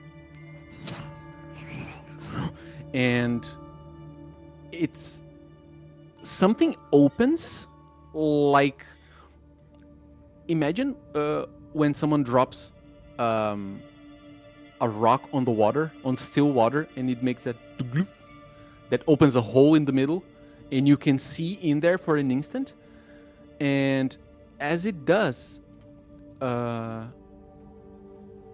what you see, or what the bloom deer saw, was a bunch of those umbra squids, and something passing and gnawing at them. A mouth, claws, you don't really know, but it goes, and then the water closes, and that is enough for, in this vision, you feel also the creature, the bloom deer, feels a shiver coming through their spine, and it is like the sensation of something dying inside of them as well. And then they lose it, and your vision blurs out, and you go back to consciousness. You look at the door is the same, just a door. But you saw exactly where they saw that. What happened? And as you look to that direction, you look back at the deer. A single tear of faintly glowing liquid falls from his eye. He blinks and it drops. And we're gonna go to a break right now. Awesome. Awesome.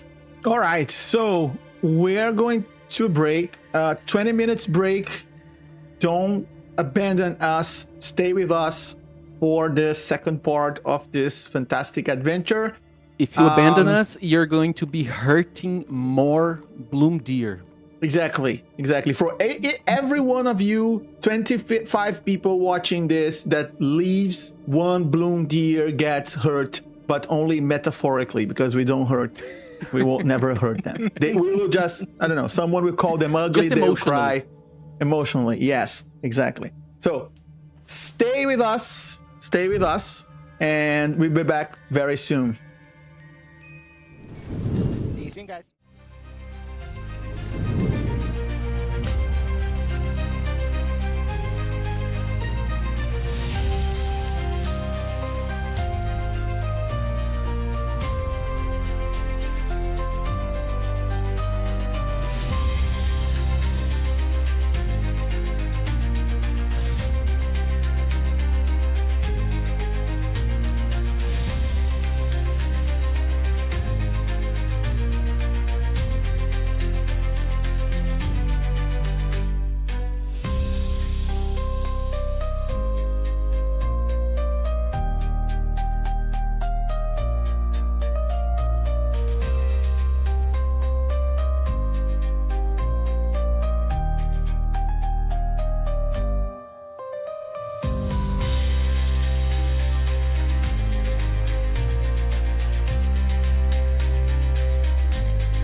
Oh, sorry. Hello, we're back. We're back. Thank you all who stayed here. Still got the 25 people, so no bloom deers were offended unnecessarily. The Gardens of Spring Center of Animal Conservation appreciates the presence of y'all. And the cat on the stream. Thank you, Alex. You gotta hope. We all gotta hope because it's a cat. And we also, like, I get a fear because it's a cat. Considering how he's playing with the laptop, yes, there is fear. Oh my god. One of my biggest fears is for cats to bite down, like, screens. Yeah, my phone, the TV, because we know they do, right? Okay. Let me just... Right. So we're back. Right after Imani had that vision and saw that, when you do your dream psychometry, Imani, what do you look like? Because our perspective as spectators of this story was yours.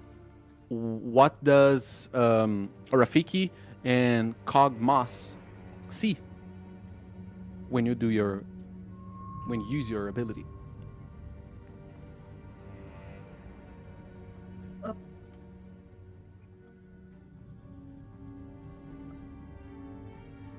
Since it is a blood hunter thing, I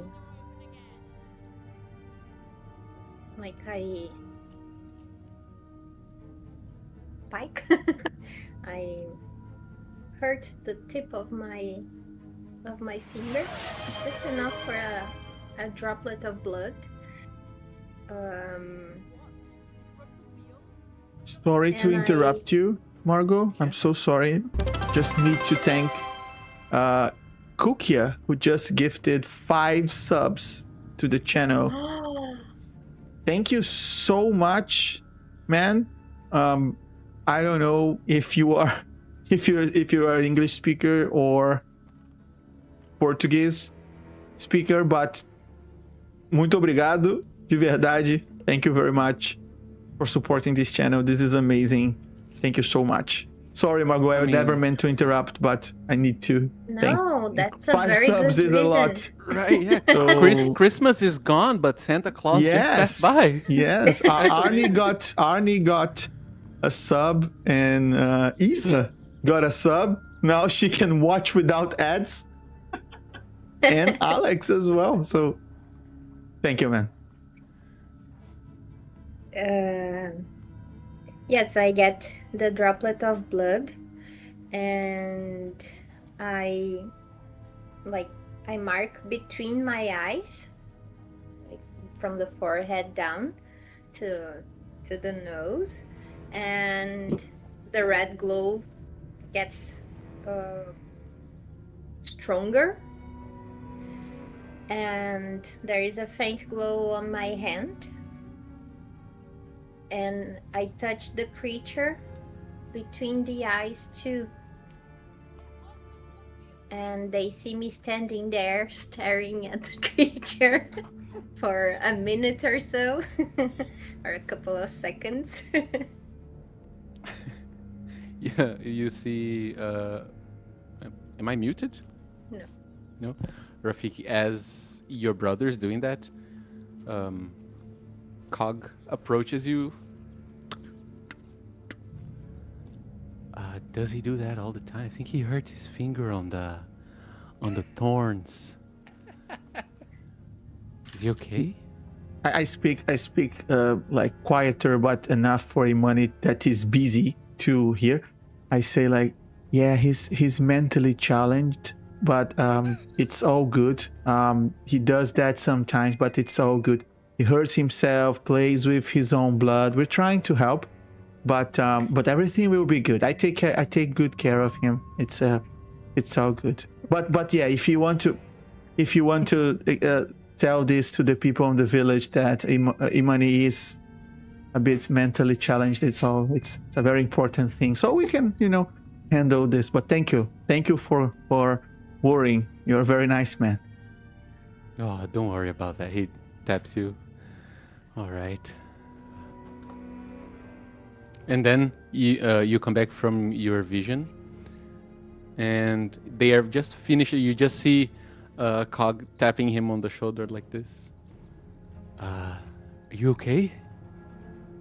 I'm so sorry. I imagine if you watch The Office, you guys watch The Office. I imagine Holly when she meets Kevin. Oh, that's so cool. Congratulations. Yes. She's into me.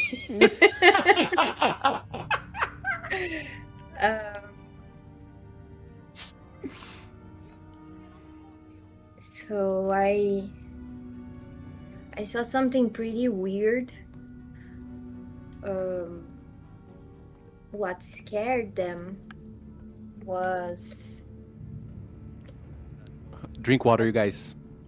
We were demanded by the chat to hydrate ourselves. And, we obeyed the chat. there was this sort of portal magic on the door. It looked like when the surface of the water breaks by a stone, and it opened an image of something mowing or clawing the space squids, and the deers felt like something died inside of them too. That's what scared them. Oh, the poor things. He approaches them and pets a few of them. Can you describe what you saw in more detail? I would like to paint it. And then you see on the end there is a like a big canvas where you see a painting of the landscape of the Gardens of Spring with Luxar flying on top with oil paints, very well drawn. Yeah. And then he's going to ask you for a description. You describe what you saw, and then he's going to write down to try to paint it afterwards. He doesn't seem very happy or like, satisfied with that situation or information, but I don't know, man. It seems like he's high on life right now, so he's not so worried. What you saw was actually worrisome to see. And then he goes, you said like as you finish describing, he says, you say like it looked like water, right? Well, the spirit callers, they say that the spiritual world is the spirit sea or the astral sea. Maybe they took a look into the spirit sea. Animals have this. They see more than us. They feel more than us. They are so connected with this world, right? He looks at the deer, right? And the deer goes,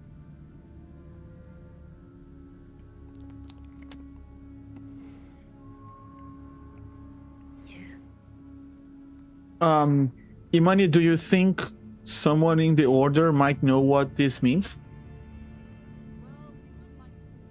Sure hope so. I think we should report back. Yes. You tell me, how do you talk to the order from here? The order, like the main, like the headquarters of the order here in the Gardens of Spring is by the Bloomhaven, by the like in the capital. Yeah. Well, I think we will need to wait until we get there to report this, or we can send a bird.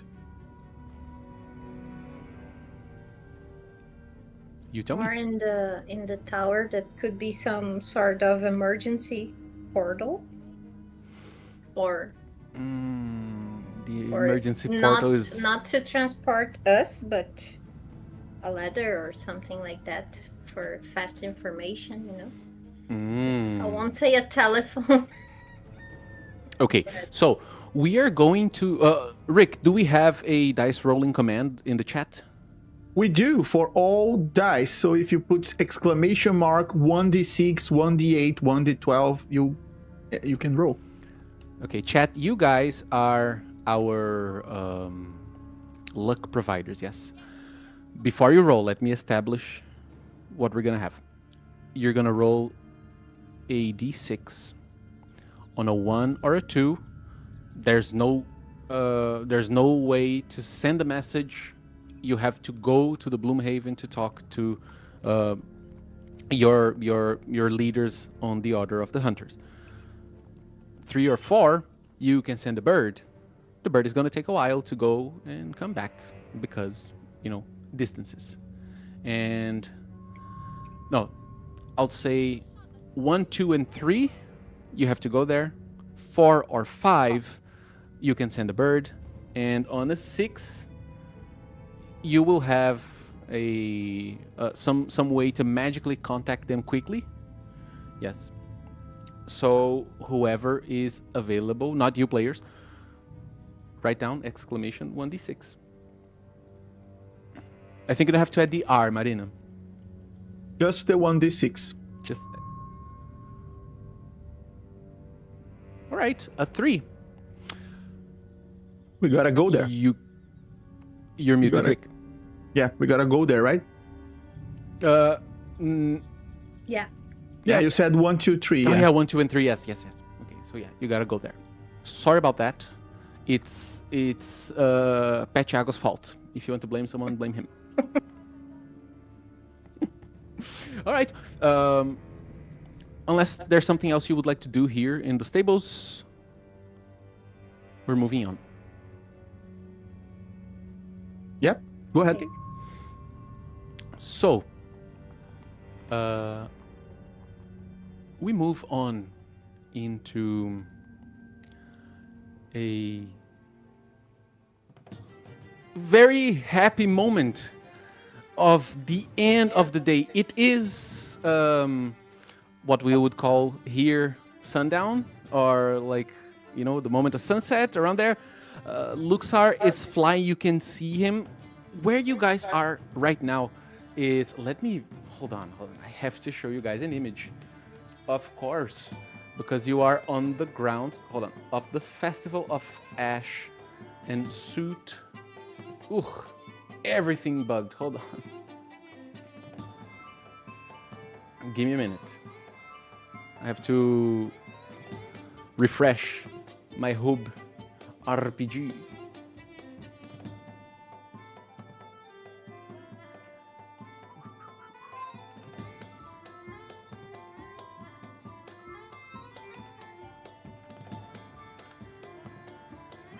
Oh, come on.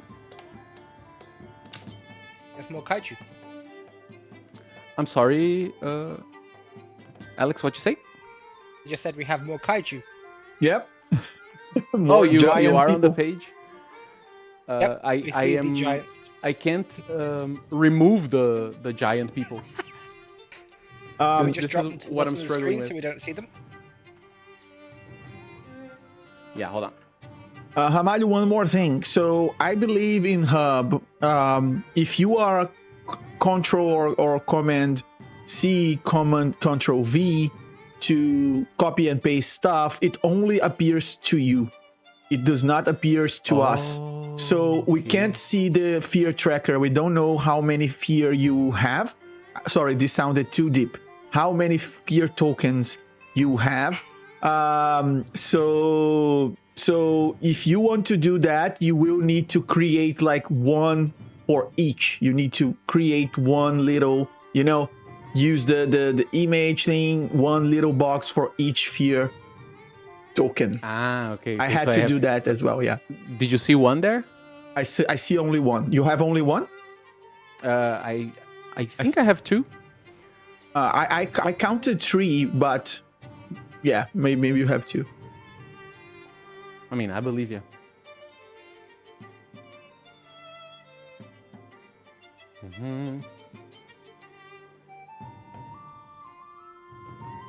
All right, let me create another one real quick.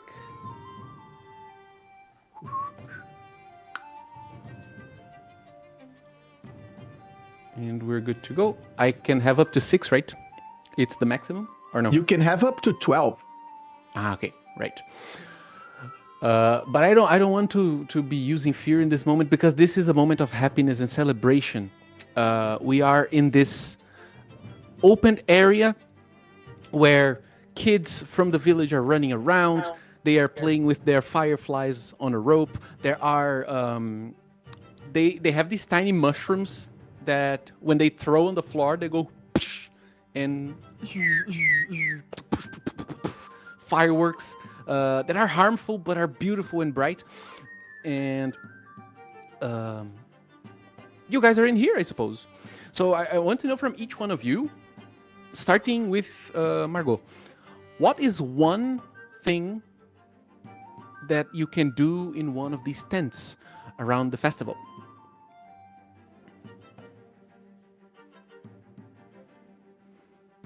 What I can do? Yeah, not you specifically, that people can do, like one of the attractions of the festival. Okay. Yes, of course, many food tents. And that could be a place with a sort of fishing tent like we have in São João, but with enchanted fish and water, and people try to catch them for prizes. Okay, all right. I really like that. Reka.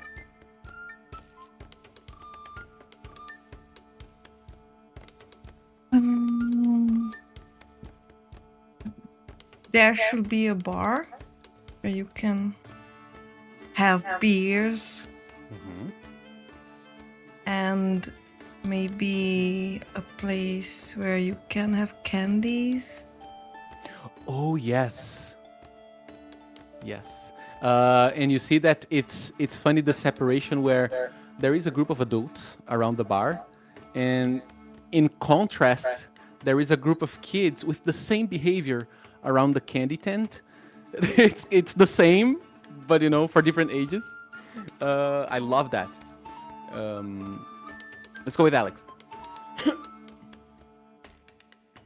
There is an attraction that is basically like beer pong, except you are throwing small mushrooms that pop and let out the bursts of seeds.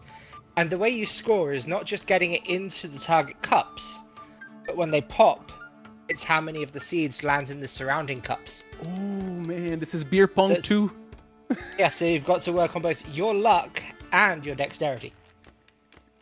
I really like that. I really, really like that. And Rick, what do you have for us? We'll have a tent where there is a classic game of hitting the target. You have to hit the target to get like a prize, but you don't use regular like spheres or little balls to hit like the camps. You actually grab a chubby, small ribbit guy, and you have to press his belly. His tongue sticks out, and you need to aim to hit the blocks of stuff, and so you can get a prize. Please, that's the stupidest thing, and I love it so much. I need to write it down. Can you give me his name? Because, it's a person. Can you give me their name? The name of the ribbit? Yes. Arnie.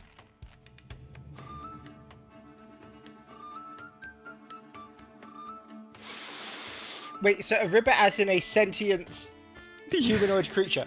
Yes. Oh my god, I thought this was bad enough when it was just a toad. Yeah, it's his job. He has fun with it. So we're gonna call it Tongamole? As in whack-a-mole, but like your tongue. Yeah, something like that. Yeah. Think about Okay. Arnie. We are hugging you from behind and pressing you, And you're licking. and your tongue is sticking out. Oh my god. Okay, Arnie. And I just want to make clear that this is not considered like animal abuse. The ribbit is happy to do it. He has fun with it. Possibly too much fun from the sounds of it. Yeah, no, Arnie's there on the chat saying, well, I would not mind if you threw me around. Okay. There you go. This ribbit has a really cool haircut right now. And Yeah, wears it's glasses a beautiful ribbit. and has a soothing voice. We'll tell you guys after the game. We'll give you more context after this. I want to know if you guys are partaking in any of these games and activities. For now, actually, this is the first moment where you guys see one another. Yeah, you know each other, but you have your separate lives. You do your things, and in the midst of these people and this party and all this. These attractions, you spot each other in the crowd. Do you do something about that? I attack the goat. Oh, I think I happily greet them. I'm a social guy, so I like to see them, and we do have these connections, right, that we created before. So there is this weird tension between Rafiki and Reis, right? So I get there and I say like, hey, how's it going? How are the kids on the farm? Hey, yeah, they are too much. But yeah, they are here. I'm looking them. If they, I hope they won't do anything. Any mischief in the festival. You see 3 of them on top of one another, wearing a trench coat. 3 halflings on a trench coat, and they're trying to buy beer. And Johan goes like, Oh, your feet are really small, right? And your head is so small as well, and so are your arms. If you don't disassemble yourselves, I'll tell your parents. and then they go, oh, come on, and go back walking like this.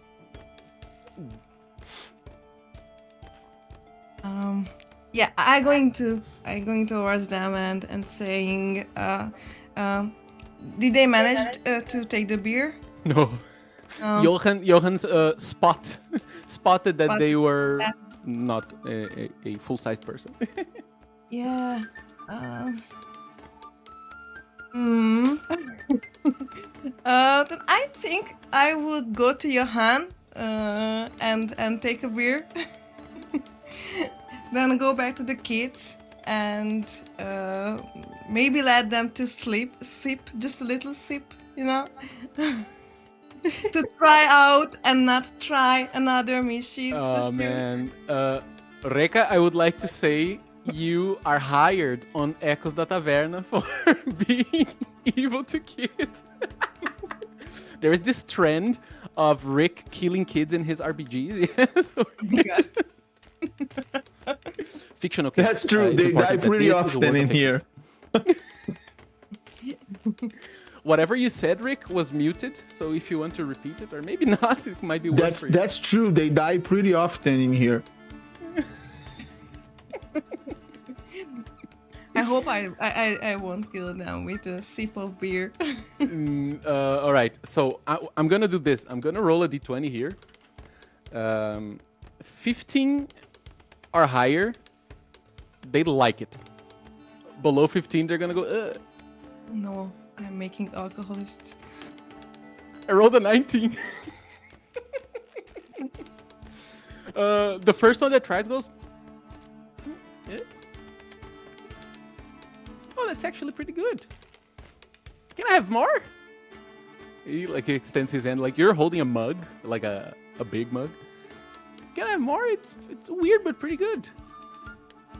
Twitch Yeah, and YouTube, no. she's talking about butterbeer, okay? There's Yeah, no butterbeer. nobody, no underage people consuming alcohol in this channel. Please do not strike me. Thank you. Our feelings seem to be the same in every world.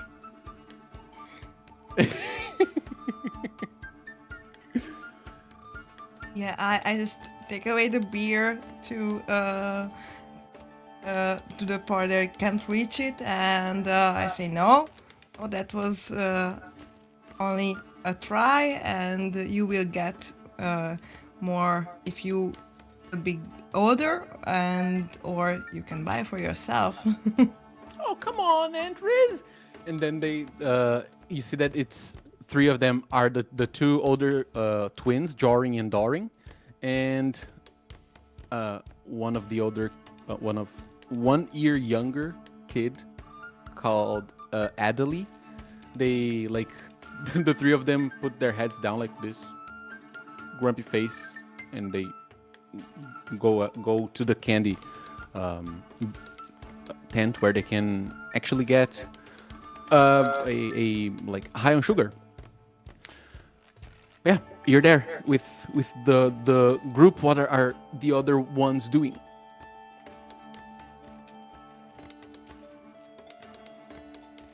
By the other ones, I mean the other characters. Leonard, I think Imani. that the other kids. Yeah. No, the other ones that can legally drink beer. Ah, Yeah, I'm drinking my beer and awkwardly ask Rafiki how it's going. Yeah, ask away. Hey, how is going? Long time we didn't see. I didn't see a long time ago, maybe. Yeah, it's been a while. You know, it's tough to be the best in the order of hunters. It's a lot of work and lots to do, lots to patrol, have to take care of a lazy brother, you know. But yeah, we're doing fine. Have you had any weird dreams recently, or I don't know? I don't say anything. I just pass by her and say, "He fences you," and then I go find. I love this. I'll go find Leonard. No, this is absurd. Okay, Reyes, I totally respect you, just like I respect Leonard with his size and horns. At a distance, I'm going like. So she can see and he can see. Yeah, your cameras actually, Ramalho and Margot, are frozen sometimes, which makes me believe it's the internet over there because you're sharing the same. Oh, Huh? really? Sometimes you just freeze. I don't think people saw the hissing gesture Yeah. you're making. Well, I Yeah. get super embarrassed. That's why I changed the subject to Leonard out of the blue. So I'm like, yeah, like just like I respect my goat friend here is super strong and tall. Is the same. Don't listen to my brother. He's He completely fences silly. you too. What?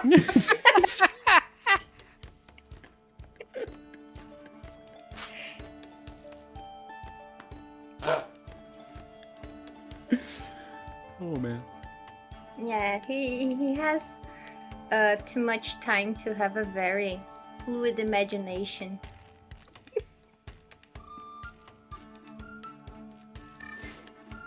I'm blushed. I just look very furious to Imani, towards Imani, and I leave, and I go play something that I will clearly win the game, like, I don't know, a competition of like aiming or something, just to feel better. I mean, other than Tonga Mole, I can also do Tonga Mole, and I can I will hold Arnie from behind and press his belly so he can stick his tongue out. Oh my god! Out of a sudden became so much so erotic. Okay. so do me a favor and roll a roll an agility. No, I think you're gonna have to roll a presence check. Presence -1. Go ahead. Let's see if you have the, you know, The mojo. the mojo, the way with the hands for that. Okay. Presence check with -1. It's actually 20 with hope. Damn. Arnie's so happy right now.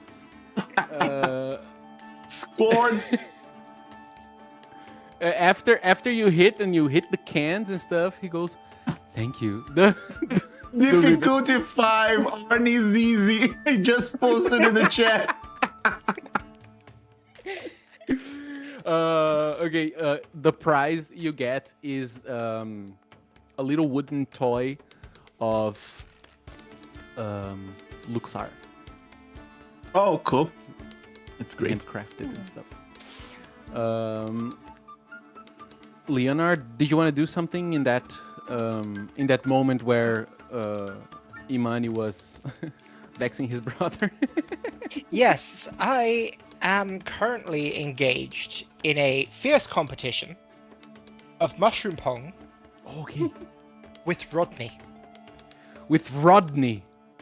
Yes, he has Oh argued with me, my and we God. decided to settle this. Okay, he's going. I've been in this city, in this village, since I was conceived. This game is part of my life. I'm going to destroy you here. We're gonna do this. What trait do you want to use for your check? See, I would like to use strength because, you know, that is my best. But I'm going to be honest, this is a finesse game, and I do not have that. All right. So here's what I'm gonna do. I'm gonna roll a d20. Just that, just to see what is going to be the difficulty class for you to beat him on this. Yeah. Okay, that's good. That's a 13. This is going to be a disaster. But If you want Paladin to, raise no if you want quitter. to, if you want to spend a hope to add an experience, feel free to do so. By the way, Rick, I don't know if you did, but you have to take a hope from the, from hugging Arnie. Let's see. So, neither of those experiences could possibly help me with throwing a mushroom at something, but for luck, when no one's looking, I'm going to pop one of them into my mouth and try eating it. The popping, seed blasting mushrooms. You're gonna try to eat one of them. Yes, when no one's looking, just sheer reflex. I'm hoping they're not too explosive. Okay. All right. Man, you're screaming over here. Here. Okay. So, you are. Once you eat, I think it's called pop rocks. Yeah, that the candy that you eat and it starts going inside your mouth. It's kind of like that, but a bit stronger. And I will say, I want you to roll an instinct reaction roll. It's just a reaction, okay? You don't generate fear or hope from this, just to see how you react to the mushroom. Because you took a strong dose of it. Oh, that is a 7 with hope. I mean, you're looking at him and he goes like, You will never defeat me. It's going to be very interesting. And then flowers start to grow from him. And I think you can roll your agility roll with disadvantage because you're tripping balls, dude. In the words of Kathy Bates in Disjointed, you ain't got the balls to be this high. Though, I would request one thing. The hope or fear I hope will change the outcome, but they are pop rocks in my mouth that I am responding poorly to. So I'm going to emulate a llama more than a goat, and also spit at least one of the seeds while I throw the mushroom. Spit at... you're gonna try to use it to add to the cup? So if it's with hope, it's going to go towards the target. If it's with fear, it's going to be more a case of twisting my... Okay. And shooting something nearby instead. I love that, yeah. Is that acceptable? It is totally acceptable. Oh. 8 with hope. Ouch. Okay. I mean, you have bonuses. You have literally want, a yeah. reroll. Alex, Marina true, yeah. bought a legendary loot for you, so you have a Yes, but I reroll. think I would rather do that for something other than getting... I do think you the sure, outcome really? of this 8 can be pretty nice. So Yeah, I want to know how badly wrong this can go with hope. I mean, it is with hope, yeah. So you throw, and at this moment, even your body is moving funny. You know, every sensation you are feeling is enhanced somehow. So when you move, it's kind of like you feel all your muscles working. Like you can feel the ones that contract and the ones that relax for you to move around, and you go like, oh. And you throw the mushroom, and the mushroom you throw falls, and you look at it, it's in slow motion, lots of colors around, Shine On Your Crazy Diamond playing, and it goes right in front of Rodney's face. And the one you spit goes into one of the cups. But he had thrown already and hit like 4 of your cups, so he wins. But now his face is covered in this, in these mushroom like spores that painted his face. For you guys who are seeing, it's just like brown dust on his face. For you, what you see is multicolored dust on his face, and this dust goes like and enters his wooden form, and it grows into a mushroom cap. And I mean, it's really funny. And you guys see, you all see Leonard simply having the time of his life. He is actually moving very much like the 3 halflings on a trench coat like this with his body. And as Rodney got this on his face, he goes like,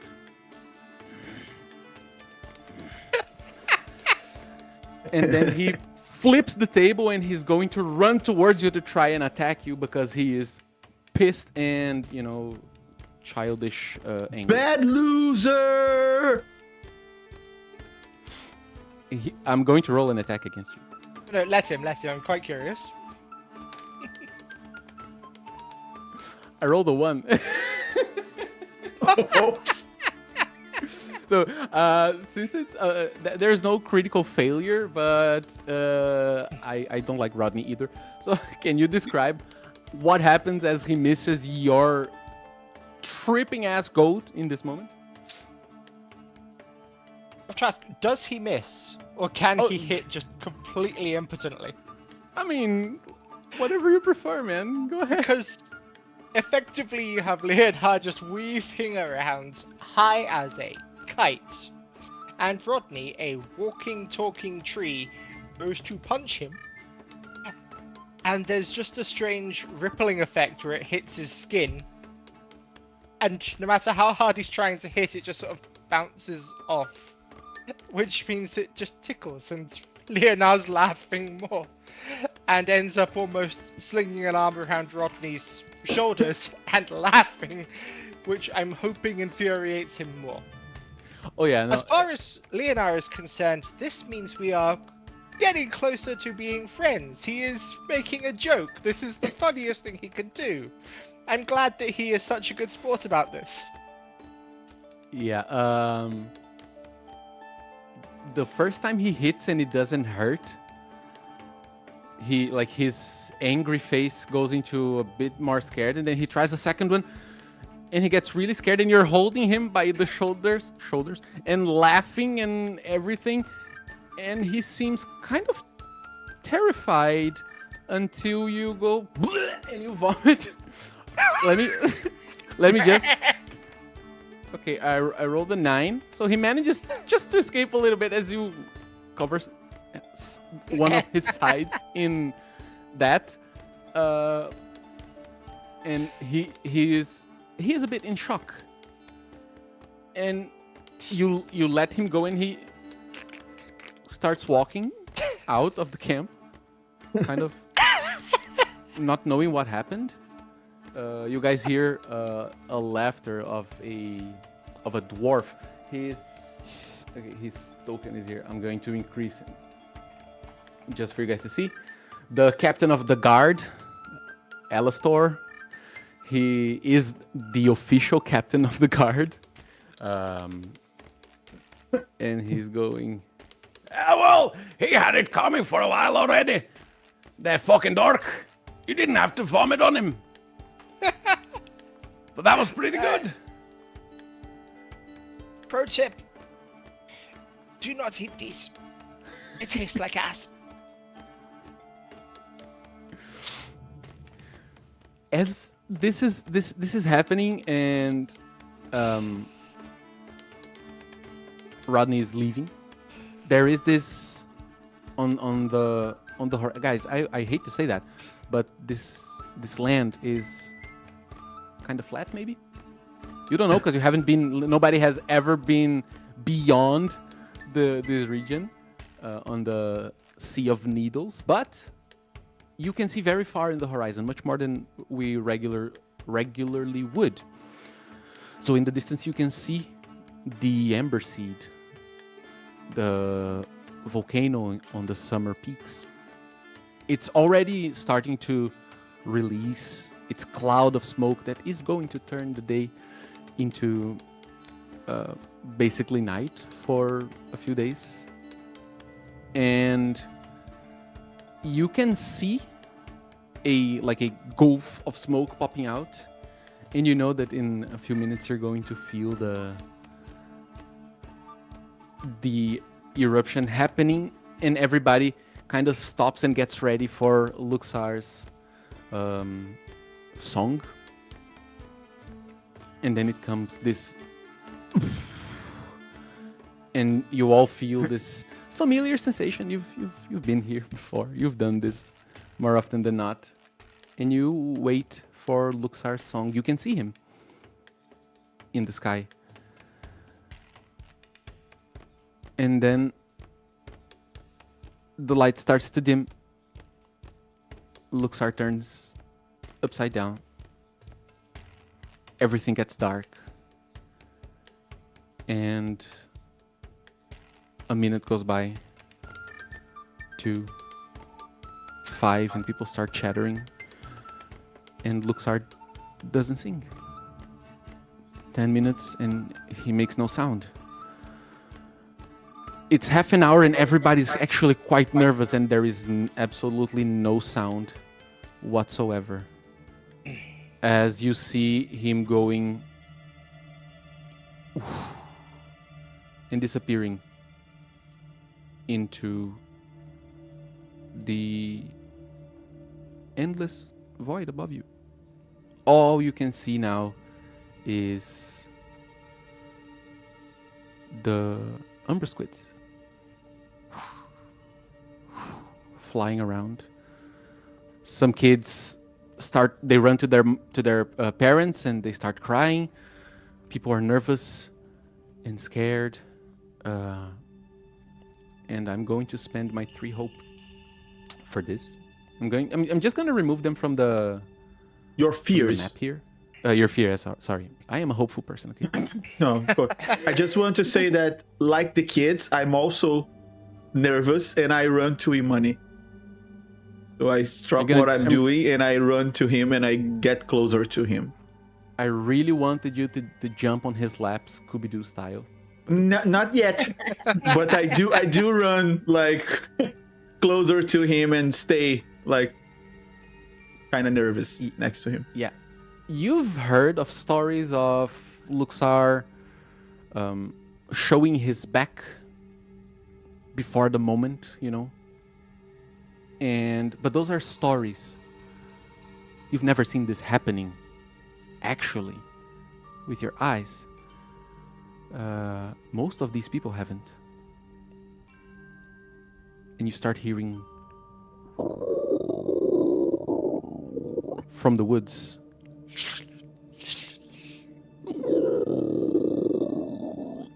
Hands on arrow.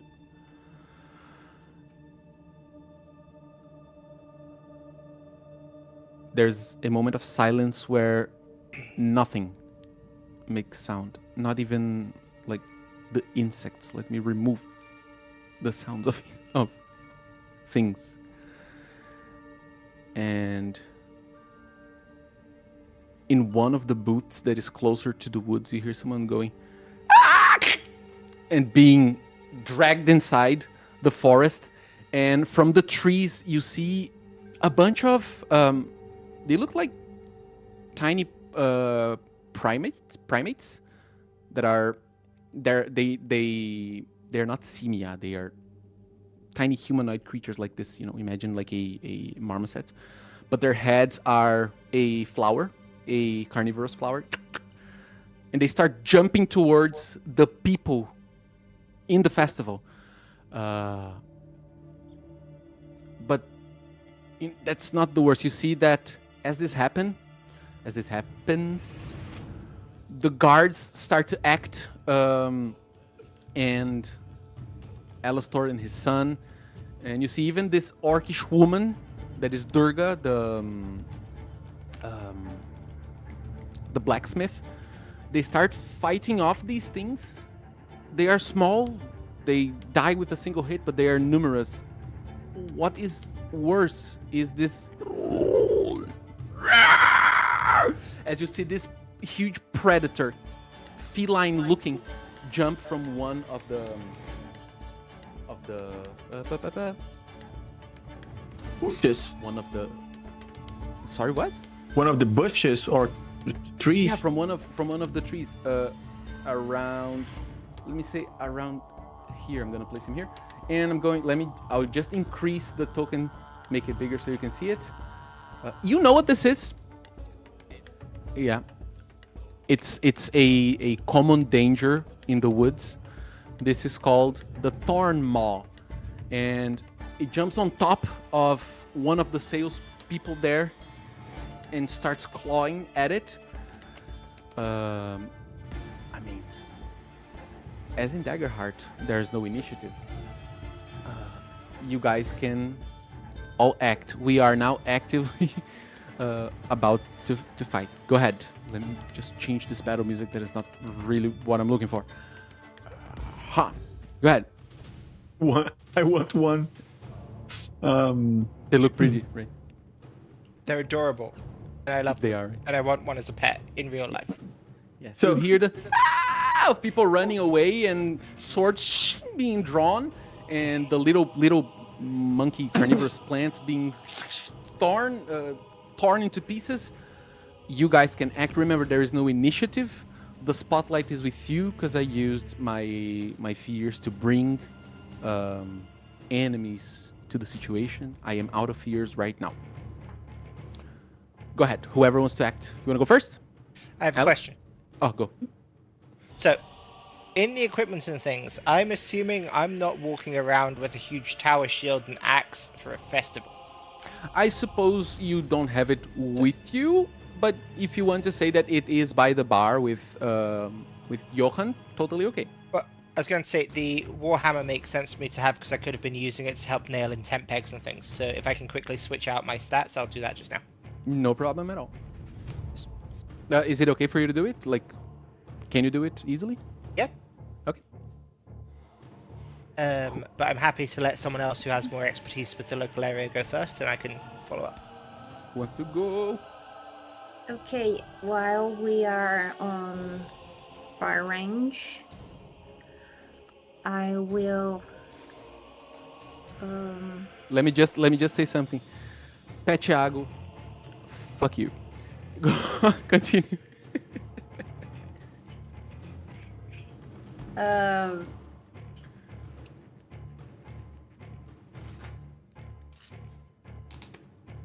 Well, I will try first to blood spike the creature.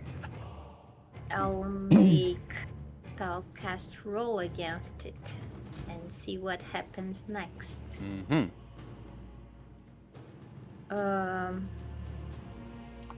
If I may add an experience, I have Bloodshot Rage. Can you explain how that fits the situation?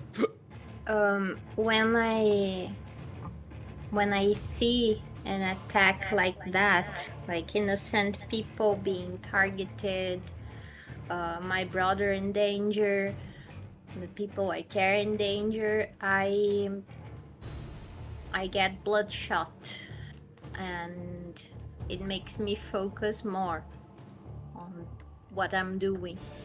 Right. That was the idea of. Can you the throw bloodshot rage. the blood spike on the chat for us to see? Sure. Make a spellcast roll against the target. Make a stress, deal D10 magic damage to the target. Aha. Okay.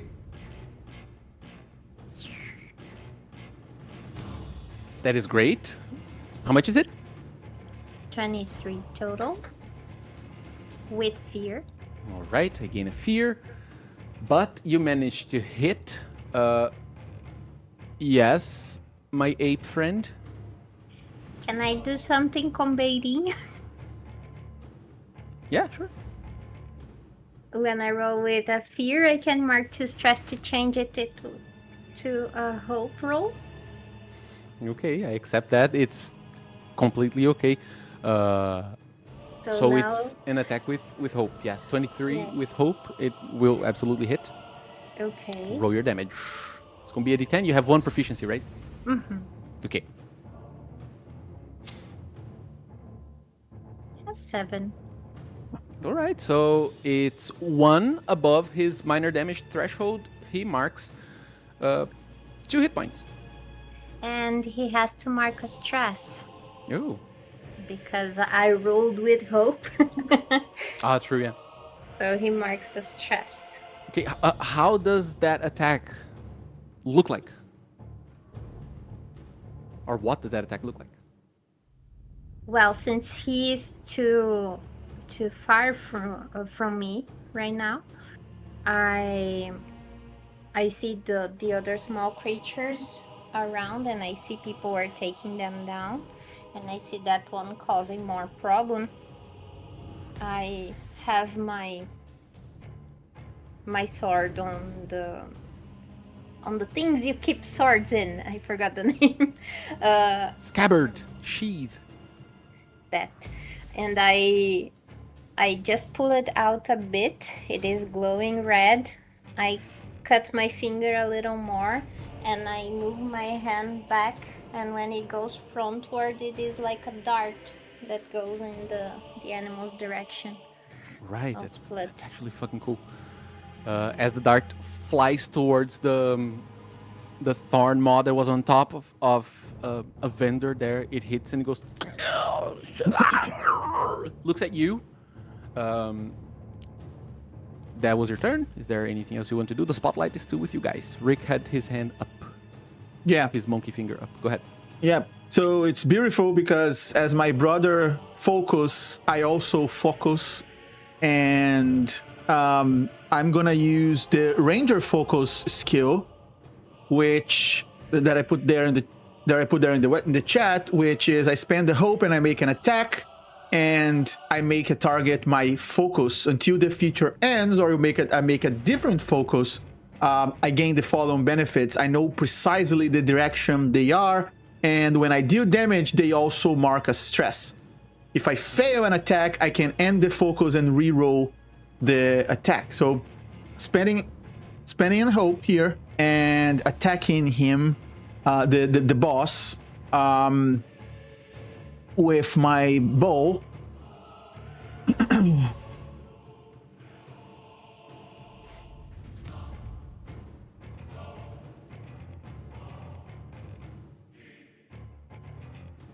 Oh, wait, sorry. This was the damage, not the roll. Yeah. Normal, agility roll. Okay, that was a 20 with fear.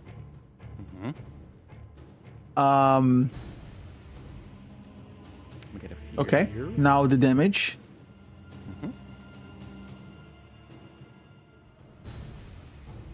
9.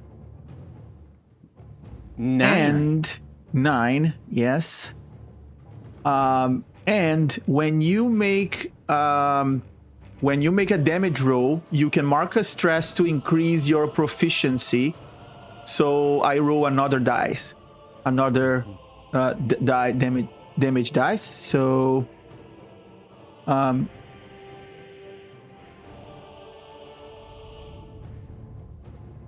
that's an 8. So 17 damage so 17 far. Damage. Yep. That would be 3 hit points that you mark on this creature. Oh, something happens then. If when you deal severe damage, they must mark a stress. So it's 17. It's 3 hit points plus 2 stress. Plus 2 stress? Oh, because you hit. Yeah, okay. Yeah. Okay. Wow, that's amazing. It's actually pretty fucking cool. As you do that, oh, by the way, was that an arrow? Did you shoot an arrow? Can you describe it? Yeah. So actually, I might. No. Okay. Yeah. So out of when the situation started, I saw I want to do the movements very like synchronized with Imani. As soon as he starts focusing, I also start focusing, and I just point my arrow to the boss, but I'm always keeping a close look to all of the other creatures. So my eyes are shifting from all the targets. I do make the boss my focus. I hold my breath before lose the arrow, and when I lose the arrow, everyone actually sees there was 2 arrows put on my bow, but they couldn't see they're perfect aligned. So 2 arrows go at the same time and hit both shoulders of the creature. Right. As you hit them, this creature looks at you, and you see that the same pale gray you saw on the Bloom Deer eyes on the Thornmaw, although it is a predator, it usually stays away from these regions. Yes. Since you rolled with fear, the spotlight comes to me, and here I want to. I'm gonna do something that is not rules as written. Yes, that is, I'm going to spend the fear I have to bring forth the rest of the encounter I prepared. From Hamad, sorry to interrupt you. Can we just, for educational purpose, explain what exactly happened with the fear thing? So, just to be clear, the DM can spend a fear at any moment to take the spotlight for his monsters.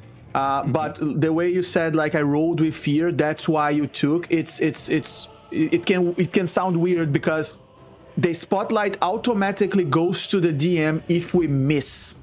So if I miss the attack, yes, he could just take the spotlight. I missed, but he's actually spent his fear to take the spotlight. So this is this is how it goes. When in you the- roll with yeah. fear, it also comes back to the DM. Not necessarily. If I roll with fear, you gain a fear, and if you spend this fear, yes, it goes to you. Is it? Yeah, yeah. You can take the spotlight. You can take when you roll with fear. But you take the But spotlight. I don't think I when have you to miss. spend the fear for that. In any case. Yeah. Oh, I might be wrong. Yeah, this is how I remember about. So can I, for that matter. Yeah, I'm not. Yeah, I'm no. really not sure. Sure. As I said, yeah. I am rules light because I am not good with rules. No, it's okay. But anyway, still. you can take the spotlight because you have this anyway. Yeah. Something else that I forgot to do is to place you guys on this battle map. I know this is not a battle grid, yes, but we can use it just to orient ourselves. Distances are more like conceptual than physical here. So yeah. All right, Arnie, thank you. Arnie said he's gonna check after being hugged by someone else on Tongue a Mole. But in any case, from the other side here where Durga is, this orcish woman, you can hear this as something slithers through the underbrush, and this snake, actually, more specifically, a bramble snake, that is this thing here, comes out, and you hear the orcish woman going, "The bramble snake, run!" She's holding a hammer, but she's getting... Oh, Rodney's not here. Rodney is home and sad and pukey. And from behind, out there on the back, you see this big thing. When you said boss, I found it funny, Rick, because you hear first something going, and you see this. The actual boss. The actual boss, yes. This guy here. This is not something you've seen. I like to call him bog horror, but it's just because I didn't have a name for it. It comes out. There isn't anybody there, but it comes from the thicker forest, lumbering out, and he goes.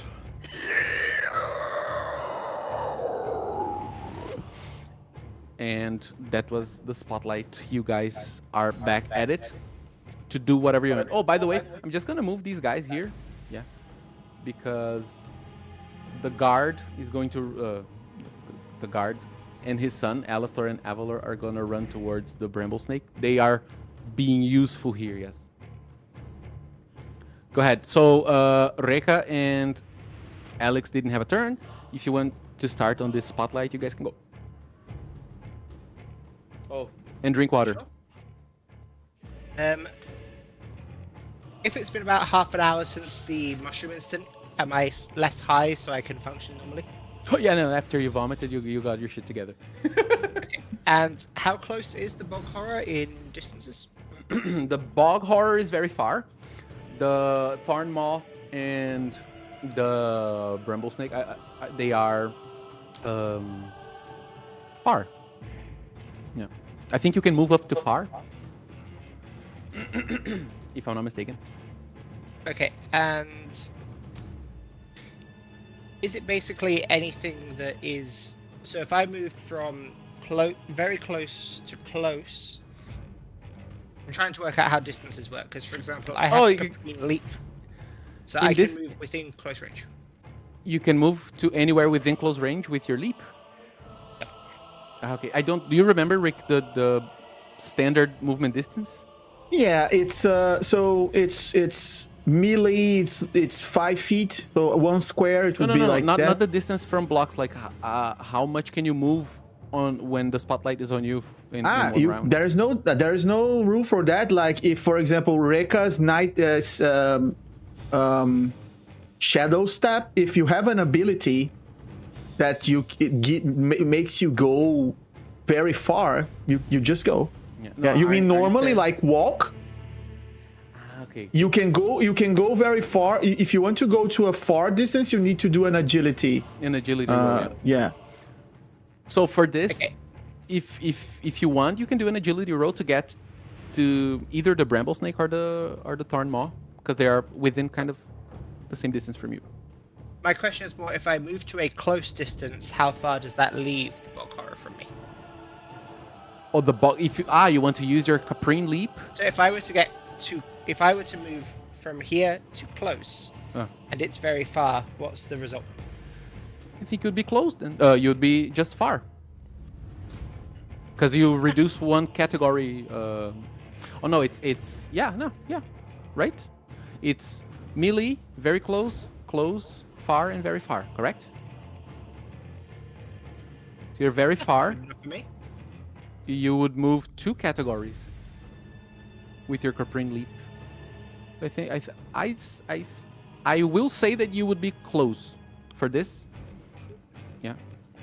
But Sure. if you can put your caprine leap on the chat there, because I don't remember how it works.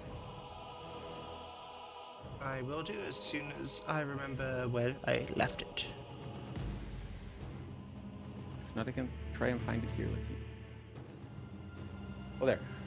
Leaping. I just checked here, Ramalho, about what we spoke before, and you're right. Okay, so if you roll with fear, you can also make a move as a DM. Yeah, I checked. Right. So you can caprine leap. Yes, you get to close distance with from the bog horror. Yes. Okay, then I will do that, and that leaves it within range. So I will leap towards it and use my bolt beacon. Okay. Describe just push what we see as you towards the bog horror. So, having seen the Thornmoor get hit quite hard by the twins, and the guards rushing towards the bramble snake, there is something much bigger and nastier coming from the volcano's area or direction. So, my sledgehammer was propped up near the post since it had been the tool I was working with. So, what you see is Leonard just grab it, and this is not a dexterous, graceful thing. He boots himself off the ground, pulling some of the tent with him, and crashing to the ground much closer to the bog horror and bracing with his hammer, and with a significant portion of the tent being dragged after him. But it does look as though he is at least trying to be heroic, despite his significant lack of grace. And then the bolt beacon is apparently a bolt of shimmering light, which is You can describe it however you want. Well, seeing as how most of the visual effects around his abilities seem to be quite umbral, it is in fact more of a weirdly shimmering darkness, the same sort of effect when we see the umbral squids in the night sky. All right, that's really cool. Throw it on the chat just for me to see the dynamic of it. I should stop using demiplane so I can actually find the right buttons. Okay. Okay, go ahead. Make your spellcast roll. It's your I don't remember which one is your spellcasting. So for me it trait. is strength. So my understanding is a spellcast roll should then be It's a strength roll, yeah. got it.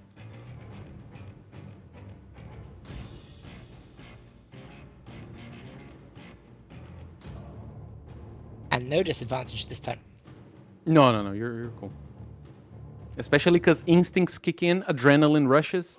So yeah.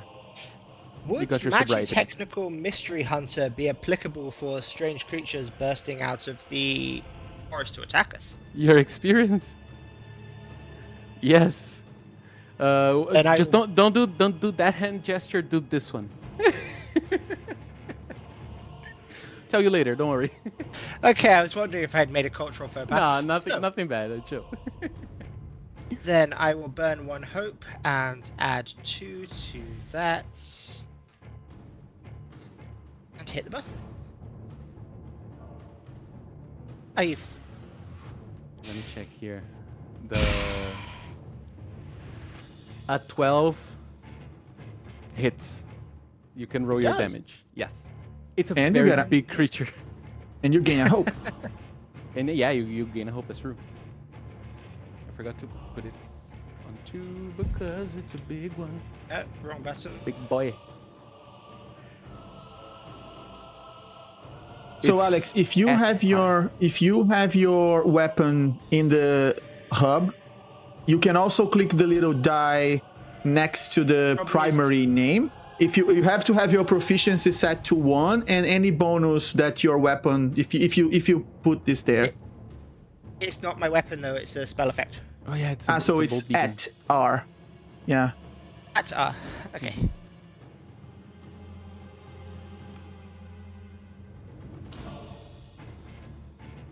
What?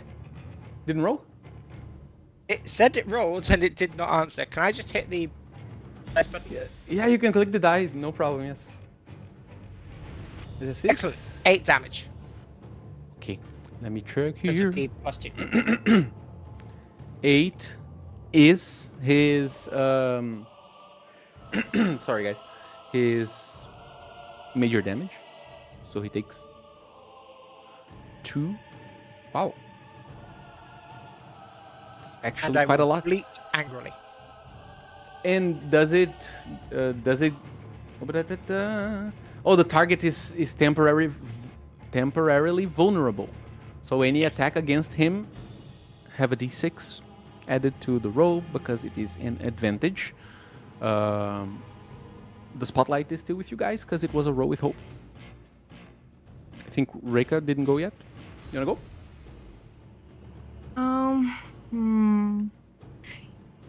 I can. Yeah. For me, I just didn't give much attention for the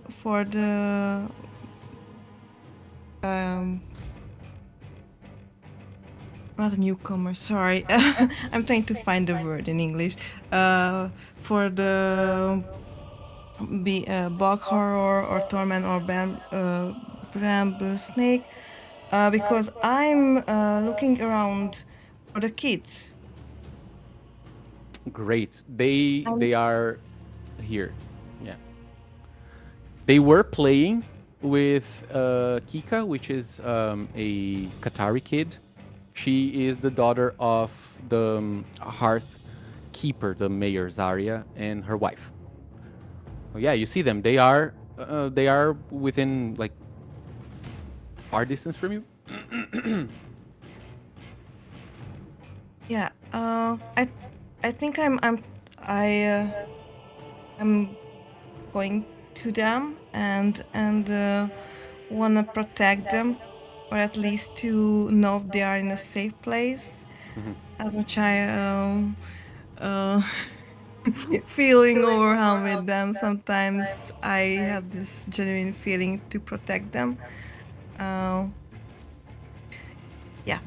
So what I'm gonna say here is that in this moment you see that Kika, who is a little bit older, she's already a teenager, is guiding them out of this place. You know, she's trying to make them go away, and some of the kids, they are still like, but I want to see. And the Qatari little girl goes, no, let's go. We have to move out. It's too dangerous. Let's go back to the village. And they are moving away. Yes. So you can go towards them to do something, or not if you don't want to. But they are not by themselves because they have an older teen. But with the teen, they are a group of kids by themselves.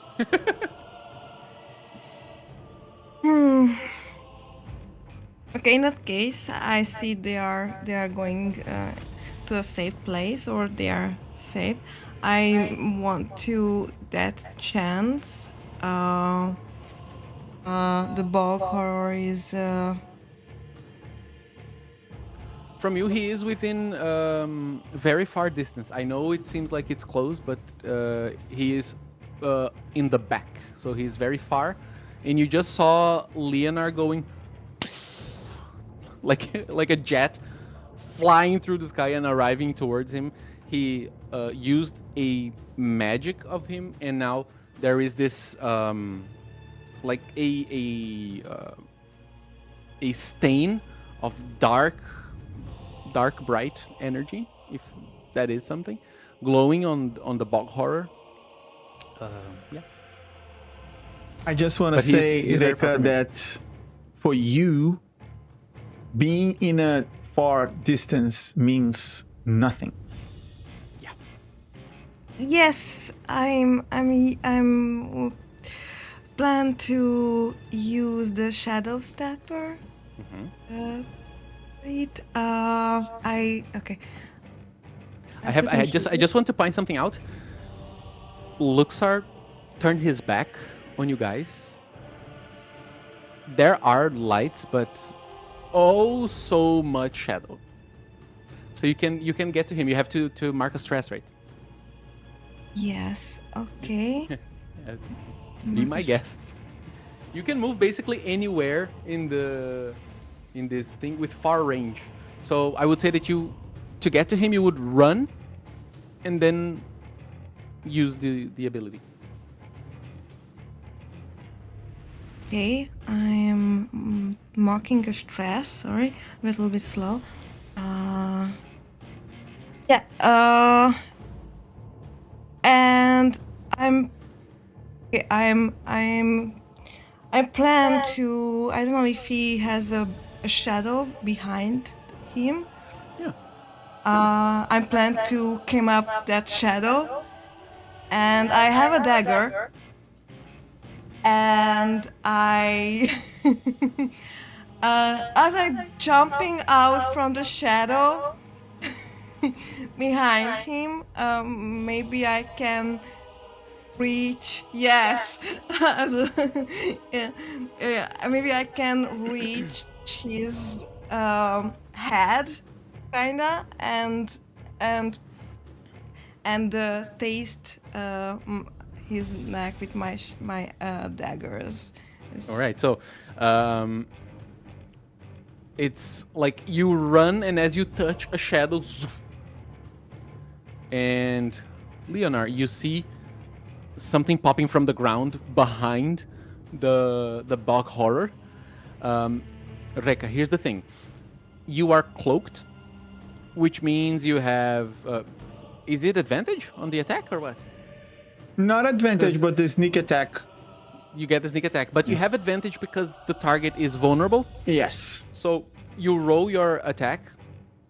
I suppose it's an agility roll or finesse. Agility, right? For the roll. Okay. Okay. And roll with wait. advantage. Yeah. Advantage. Okay. I'm so sorry. She does have an advantage because hidden attacks in Daggerheart have advantage, just like... Do we like? Just checking the rules in the book here. Do they stack up? No.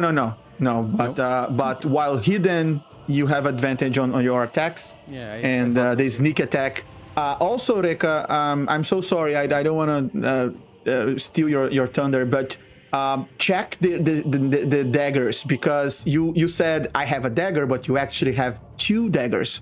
And these can change things. I think if you mark another stress, you can even make a second attack or something like that. Or it's attack another target. Checking the dagger part, because you might have these rogues. This Nightwalker rogue is just fucking amazing. So It's my favorite class, I suppose. Specifically here in Daggerheart is my favorite. Are the coolest for when you feel like dark. But you can check in the next turn as well. You can go ahead and like attack and add your sneak attack damage and advantage and roll a lot of dice. Yeah. Okay. First, I will roll with agility and advantage. Yes. Okay. That's a critical! Oh my god, that's so fucking cool! Wow. Show us what Right. damage is. So, how much is your proficiency? Is 1, right? Yes. And do you have a bonus on damage? Yes, I have 1 bonus on the primary weapon. Okay, what is your primary weapon damage and bonus? It's 1d4, 1d6 plus? 1d8. Yes, daggers actually cause a lot of damage here. It's 1d8 plus 3, right? Oh, yeah, plus the agility. Sorry, I'm checking. Don't worry about it. If you don't mind, I'm gonna check on your sheet as well because I'm Yeah, curious little that's gossipy a motherfucker. help for me. Thank you. Oh, it's d8 plus 1. Ah, okay. The bonus of the dagger is plus 1, and the small dagger. Rick, can you check if the small dagger has a property? Because I don't. Yeah, they remember. have a I property think it might called do. balanced. They can mark. She can mark a stress, and they can and she can use the same roll to attack a second target. So she doesn't need to roll. She just attacks a second target with a stress that she just got back from the crit. But I don't know if there is Yes. any.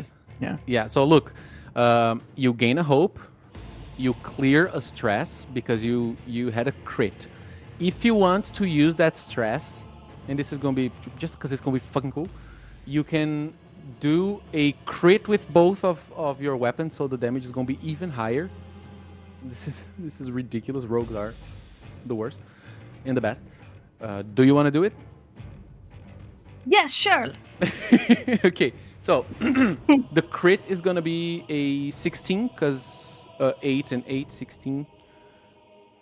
Then plus 1, 17, which is the maximum damage of the weapon, plus another d8. Roll a d8 for us. Okay, just a normal d8 or Yeah, from my... Just a d8. You can roll. You can type at R Yeah. space d8 on the chat, or click on the dice there. Don't forget the sneak attack. Yeah. We're gonna get to the sneak attack. Okay. Dude. D8. These rogues, man. This is good. No. So okay, well, it's bad, but it's good. We got to 20 in this Plus 20 one. hit points in this attack. It's 20 with the plus 1. Yeah, it was 19 plus 1. Okay. 20. Now you roll the sneak attack damage. Okay, that's also a d8. I don't know. No. The sneak attack is, if I'm not mistaken, it's a 1d6 per tier, so it might be 1d6 now, but you can check in the Figma file because in your rogue sheet on the bottom, 1d6. 1d6 per tier, yeah. So it's 1d6 extra. an extra 1d6, yes.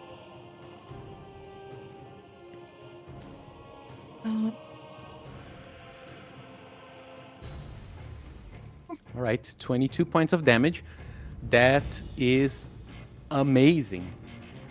Okay. He marks 3 hit points from this attack, and it's funny. He is not a flesh creature.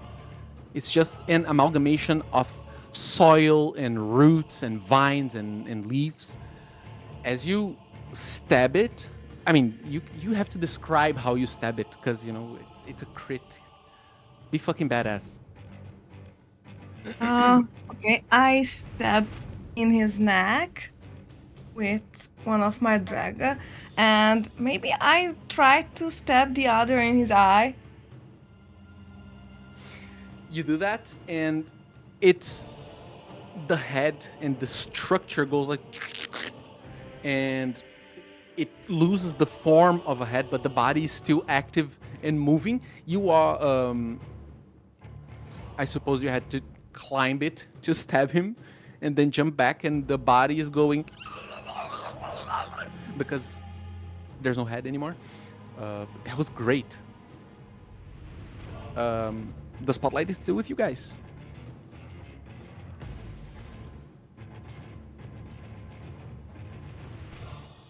Whoever wants to go. Now everybody had a chance to go.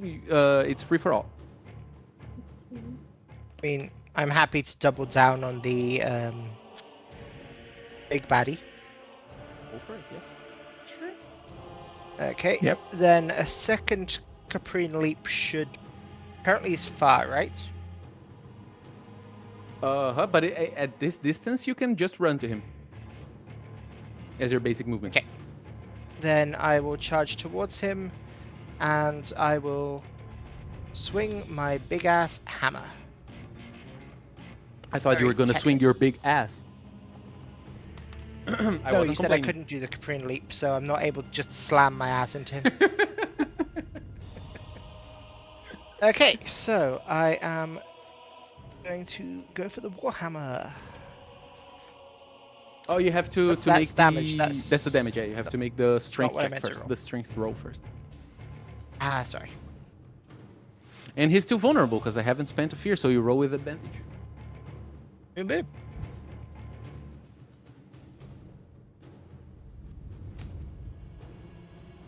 $21 With fear, though. with yeah. Wait, hang on. I have prayer dice. Can I use those to? I think you only boost- increase the final roll. You can change one die or the other, can you? Rick, can you? You're a seraph. Sorry, can you repeat? Add can to you- a roll's result after the roll is made. Yeah, you Just can't roll- like increase just the hope die with your prayer die, right?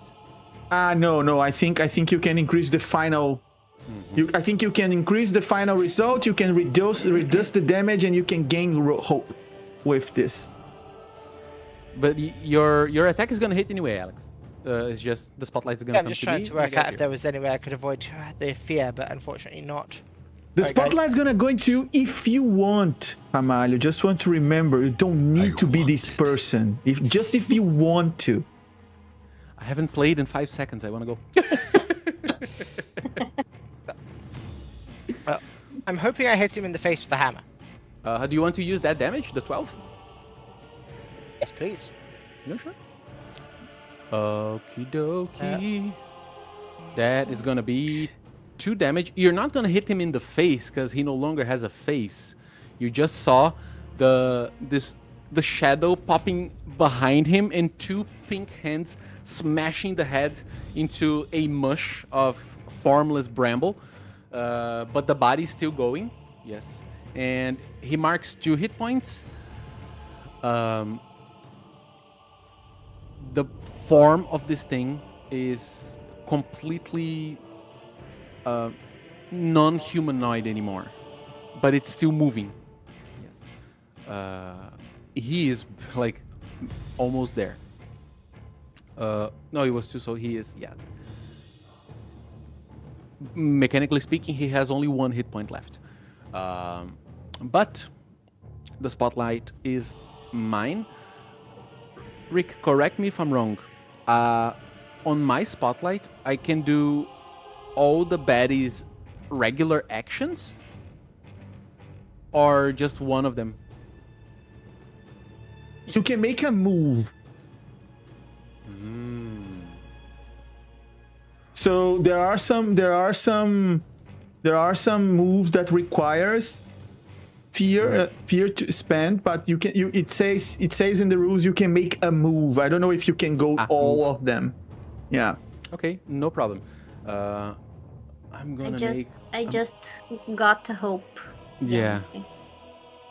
He doesn't even have to be close to you. It's like the Imani is on another island and I'm here on the scene and I get a fear, and Imani goes like, nice.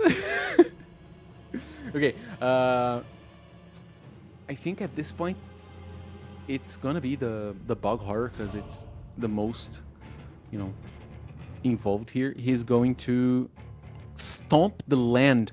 Although his shape is all misformed, it is slowly going back into shape, and you see that he moves to one side and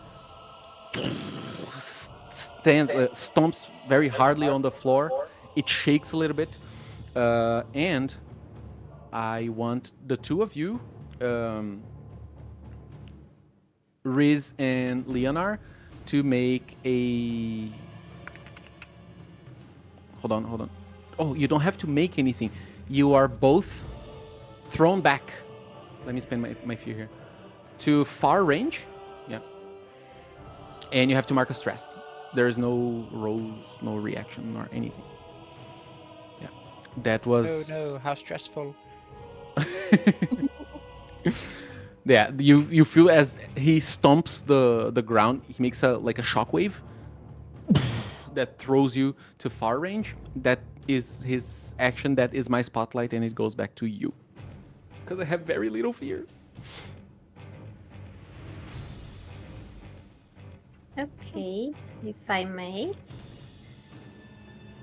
I had so many things going on in my head now. I don't know what to do. Classic. Classic. It's my turn in RPGs.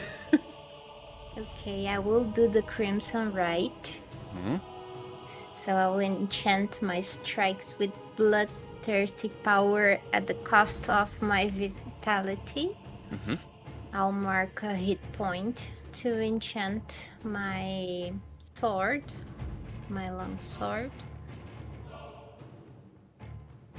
Okay, and then until I finish my next rest, this weapon deals physical or magic damage. I have to choose. Do I know if they have any immunity? You have absolutely no idea. I mean, thorn maws are just animals. Bramble snakes are just animals. That thing on the back that looks like a person made of bramble, pff, you have no idea. Okay. Even I don't have any idea. Make an instinct roll for me. I'm gonna count this. I mean, no, I'm gonna count this for fear as well. Ouch! Oh, boy. I'm not gonna take the spotlight, but I get a fear, and you have absolutely no fucking clue what that is. Okay. Especially right after you saw it stomping the ground so strongly that the shockwave itself pushed your biggest ally in this entire city very to a far distance. Okay, so this extra damage will be magic, and my regular damage is physical. Okay. Okay, What you doing? so I will attack Attack who? the big creature, The Forgot the name. bog horror? the bug horror. Yes. Okay, move. so yeah, you have to make an agility roll to get there because he is very far from you. You guys were Is he? together. Yeah, you guys were together, and then man, the names are running away from me. Riz Okay. and Leonard moved to get there. So if you want, you have to make an agility roll. What is the DC for that? I'll say DC 10. You're Okay. go ahead, get a hope, and you get there. Yes. Okay. So I will. And I suck at combat rules, guys. I'm sorry. I'll attack. Nice. 10 hit. There is a rule called meets it, beats it. A 10 hits exactly on his difficulty level. Yes. Okay, and I get a hope. Yeah, of course. Yes. You get a hope and you get a kill because he had only one hit point. I would like you, as you monkey around towards them, describe how, after he pushed two of your allies very far, how you finish this monster made of the thing of the forest itself. Okay. Thanks, Arnie. I gave him 12 of damage, even though he was barely standing. Yeah, the next one of them will get a hit point as well because you go after.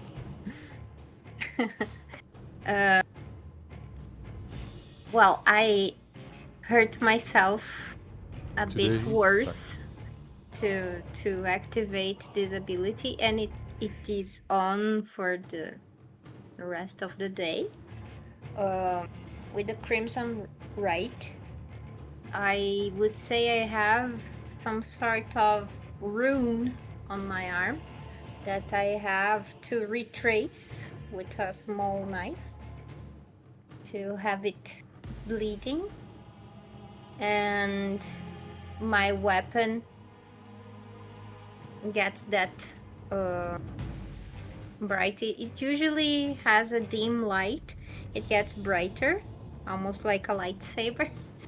And I move fast directly to the creature with my sword, and I hit it from like the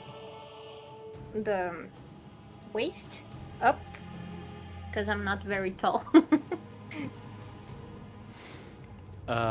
This is really enough to not only bisect it, but to make the shape lose its consistency, and it goes falls on the floor. The spotlight is still with you guys. And I scream to Rafiki, 32! All right, this fills me with excitement. So my focus is still the thorn maul, but there are also smaller creatures around, like, right? Yeah, you can kick the smaller creatures around narratively. I will attack the thorn maul. My focus there. I will add just an agility test here.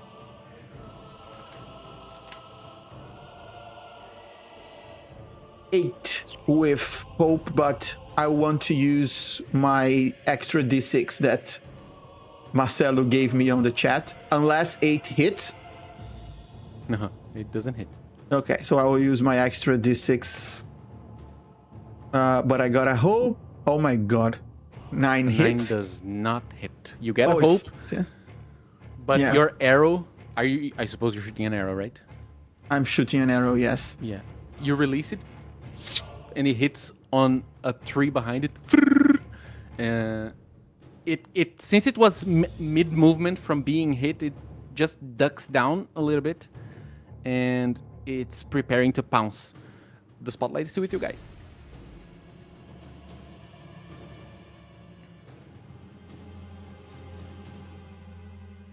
Is there anyone still to go? Sorry? Is there anyone still waiting to go? I think the two of you, Alex, and Reka didn't go in this since the spotlight came back to you. Rika, do you want to go first? You can go. I'm still thinking. Okay. So the bog horror is out of commission. Yeah, I'm sorry. the I'm bog horror is sorry. not just a I'm bog. sorry, Leonard. Can you Before you do that, I'm sorry. I won't get dismissed, Ramalho, because my brother taunted me. So I will lose my ranger focus and I will re-roll this test. So with Can you do ranger that? focus, I can end the focus to do the attack again. So The battle here is not against the monsters. no, if he didn't taunted me, yeah, Against but the he siblings. did. So I will do the test again. I'm losing my focus now, so he won't. Okay, this is a 10 now with hope. It does not hit. What? It does not hit. No. Do we know what the requirement was to hit? You don't know what is his the difficulty level yet. I'm asking if we remember what we've rolled in the past to do it. I mean, that's your job. I don't remember, so I know what is the Would difficulty one level. I prayer don't remember die the be enough, Rick? I don't know. You got a 3 to give? Yes. Okay. 13 hits. roll. Yeah, 13 hits. Thank you, Leonard. Thank you very much. Leonard! My pride is protect. Okay. Yeah, like you just lost your prayer die because you called him Leonard. Yeah, okay. Right, so I hit it, and I'm gonna roll my damage here. I'm from very far, so it doesn't change anything. So it's an 11 damage on the creature. I spend the stress and I roll again because I get 1 more proficiency. So, He's dead already. you can put that put that stress away or remark it, get it back. Oh, okay. Because on the first damage he's gonna die. He had only 1 hit point. Ah, great. Okay. So describe but- how you killed him.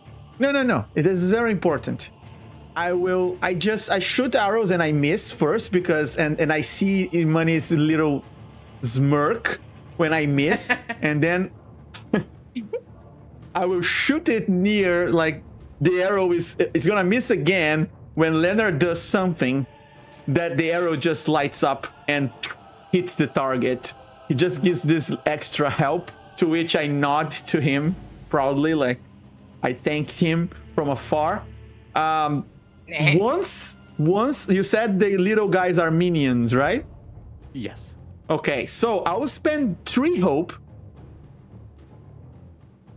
to use my ability, hold them off. When I succeed at attack, I can use the same roll against 2 additional targets. So I'm killing the Thornmaw, to which I yell to Imani, 32. I kill another one and I say 33, and I kill the next one and I say 34. This is fantastic. Amazing. That was a great turn. The Thornmaw is gone. Let me remove them from here. Yeah, the bog horror is no more, and the Thornmaw is also no more. However, there is still a bramble snake on the other side going. And you see that Durga, this orcish. Let me show you her. She's a mommy. You're welcome. You can thank me later. No, I did not make a single ugly character unless they suck. She's there fighting. She's just using her hammer, like the hammer she uses to work on her anvil, because that's what she was doing. She was showing her blacksmith work there and fending off the bramble snake. The spotlight is still with you guys. Actually, I'm gonna spend this fear I have to take the spotlight. Come on, I want to play a little bit. The bramble snake is going to make an attack against her, actually. The 2 guards are approaching here. These 2. And it's not gonna make an attack, the bramble snake. Yeah, no, that's what she's gonna do. Yes, she's gonna try to take a bite.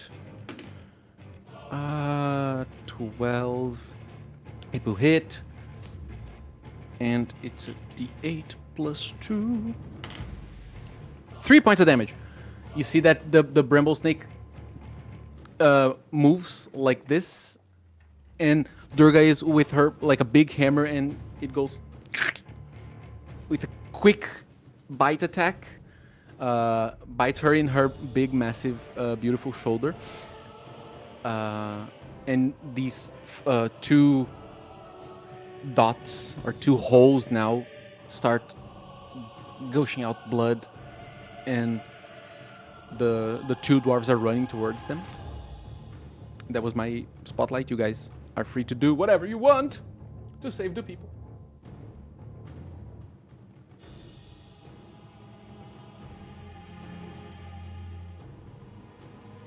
Let Lina and Race do their show. In that case, since she is injured, could I claim the spotlight and try to move close to her as my primary action? I would like to try to heal her as well, but I don't know if I can do both. Do you still have a Caprine leap? You can do both, yes. Or it's once per like day. Caprine leap I can use any time to move within close range. So yeah, I'll say just to close that distance off. So you can do, yeah. Okay, in that case, I will use. I have several healing abilities, so I'm just checking which one. Yeah, if you have like abilities that don't require a roll, you can use them, and an ability that requires a roll, because with the roll you might lose the spotlight. Yes. Oh, sweet. In that case, I will leap close using Caprine Leap. Then use Sparing Touch, which is a once per long rest ability, to clear 2 hit points for Durga. You see that as you touch the hole, the holes on her shoulder go close off. And I assume the snake is therefore still within close range. Or very close range. Yeah, you're not at melee, because you get to Durga. I'll say that it's at very close range from you. Which for me is melee. Yeah, because you're a giant. Yeah, that's true. Yes. And with thanks to the chat for the advantage bonus, I would like to use the bonus sitting in the chat, Go ahead. the legendary one. So that is strength with advantage to swing a warhammer at a flowery snake. Flowers. Whoa. That is with fear. I keep doing this. But it's a 20. It's still like a great hit. Roll the damage. Does it hit the snake? Yes. Hooray! I smash a snake with a hammer. It's not quite whack-a-mole, but we're getting there. Yeah, whack a snake is a different game. Roll for damage. Jesus Christ. He's not paying attention to that game.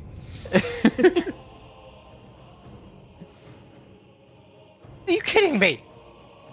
Just 6? Just 6. I missed the snake. Oh yeah, Hush. okay. Hey, you hit it, but the hit Wrong end. is just one. She marks 1 hit point as you hit it. I suppose you aim for the head, but as it slithers and moves around, you hit on their body. And well, I'll take the chance to make an action. It's going to go past Durga and try to bite you, Alex. No, sorry, you, Leonard. Alex is Fucking bring it. How much is your evasion? My evasion is fantastic. It's 8. Low is good, right? It's like that. I rolled a 6 plus 2, so we hit. You take 3 points of damage, which I believe is way below your major, your minor check. threshold. I can burn 1 armor to drop that to no damage. Yep. Then it does not penetrate my impregnable armor of Oathfer. It tries to bite, and you see that it even gets stuck. Her teeth get stuck a little bit. She pulls out, and she is now within melee distance from you. Spotlight is back on you guys. That'll cause a furball. Rika. Yeah. Okay, I think I will use again my shadow steps and the closest shadow to the Brahmin snake. I will pop up and also try to jump on the snake head. Do almost the same attack with my dagger. Go ahead, pop Fred. up. You're gonna attack with advantage. This is the same routine of showering damage. Okay, then first I need to roll with again agility and advantage. Yes. Okay. Is it Another agility? critical. What the hell, man?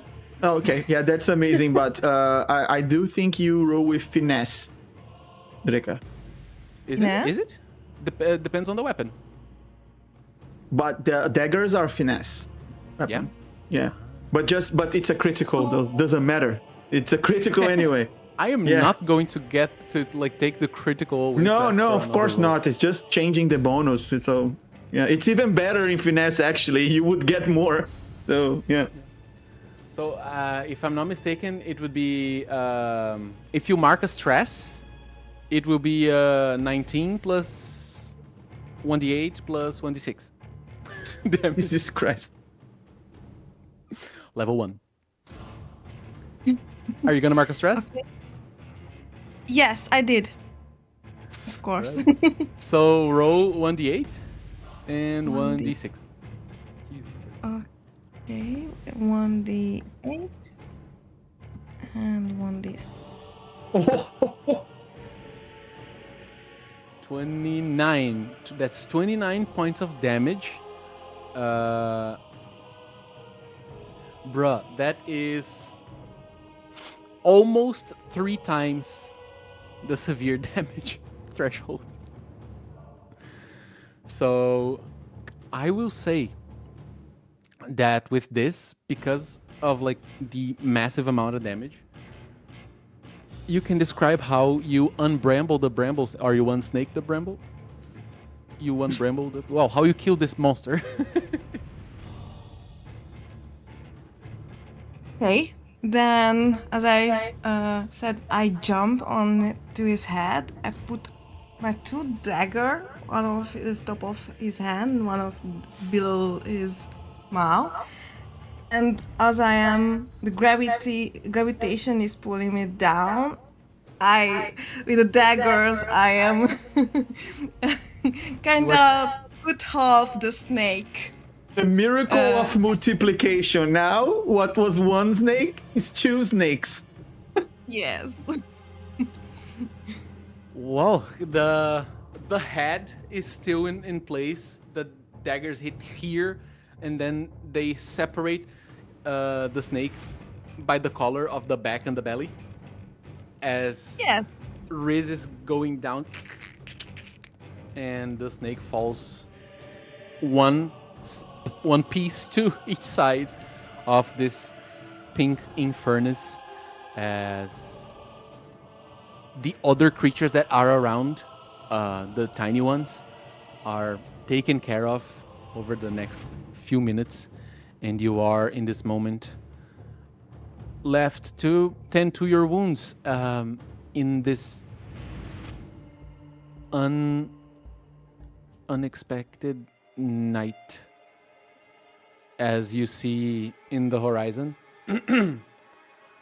the ember seed is bursting out smoke, as per usual.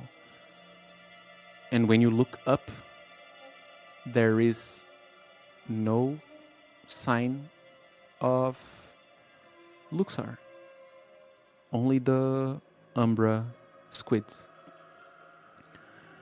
And it seems like they fly freely now, not following a direction as they would, following Luxar's movement. They go to different sides. It's... You feel something dying inside of you.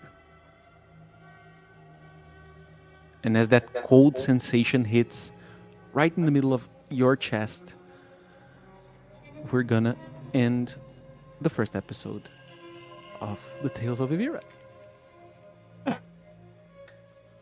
Yeah, I just want to say that as I collect some arrows on the ground, on the floor, and put back on my quiver, I put my arm on Imani's shoulder. I look up very worried, but I can't resist, and I look at him and I say, "This seems to be your jurisdiction, bro."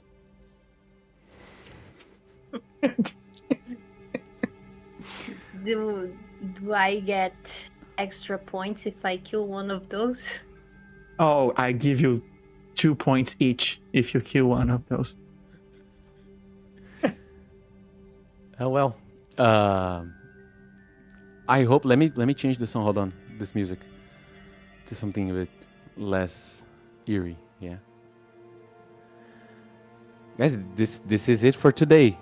Yes, but there's a lot more for us to uncover over time. I really didn't want to have to wait a full month until that, but Yeah, it's painful. It's painful. Yeah. I want to thank you guys for joining and accepting and engaging in the story. And Rick, I know I'm not the host, but I'm going to take the lead to ask you ahead, guys go for ahead. your For sure. your impressions, your feedback here, and to give your I don't want to say your final words because it sounds so terminal. You know what I mean, right? Yeah, for sure. Yeah. Yeah, let me start. This was a fantastic experience, man. It's I think that the English, playing RPG in English is something that I did in the past, but playing here on the channel and being able to bring this experience to other people that always wanted to see what we do, but they couldn't because of the language barrier. Now we are just becoming more accessible. And you know how this is important for me as the creator of this channel, accessibility, and like people, like blind people, deaf people. And now, I mean, people who can't speak Portuguese also can enjoy, and making it accessible and more accessible, it's all, yeah, everyone in the same place.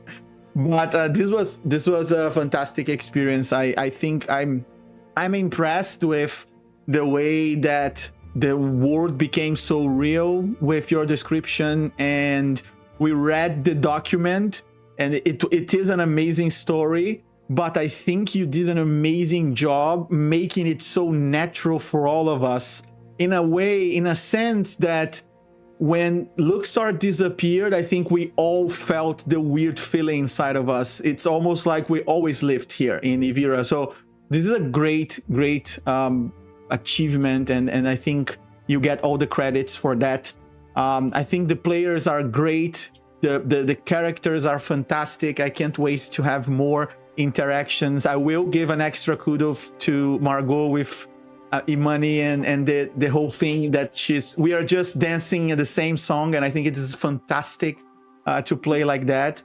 So yeah, I'm excited, and we can talk about playing sooner with my Eldorath campaign, the long campaign I have here in the channel. We did find the most effective was to keep it monthly, because every time we try to do like, oh, let's do bi-weekly, something happens and we have to cancel it. So the monthly just maintains the hype and maintains the okay, we can all make plans, but for a month we can all be here in a month. And as the GM and the teacher, it's time wise, for me it's a bit more manageable.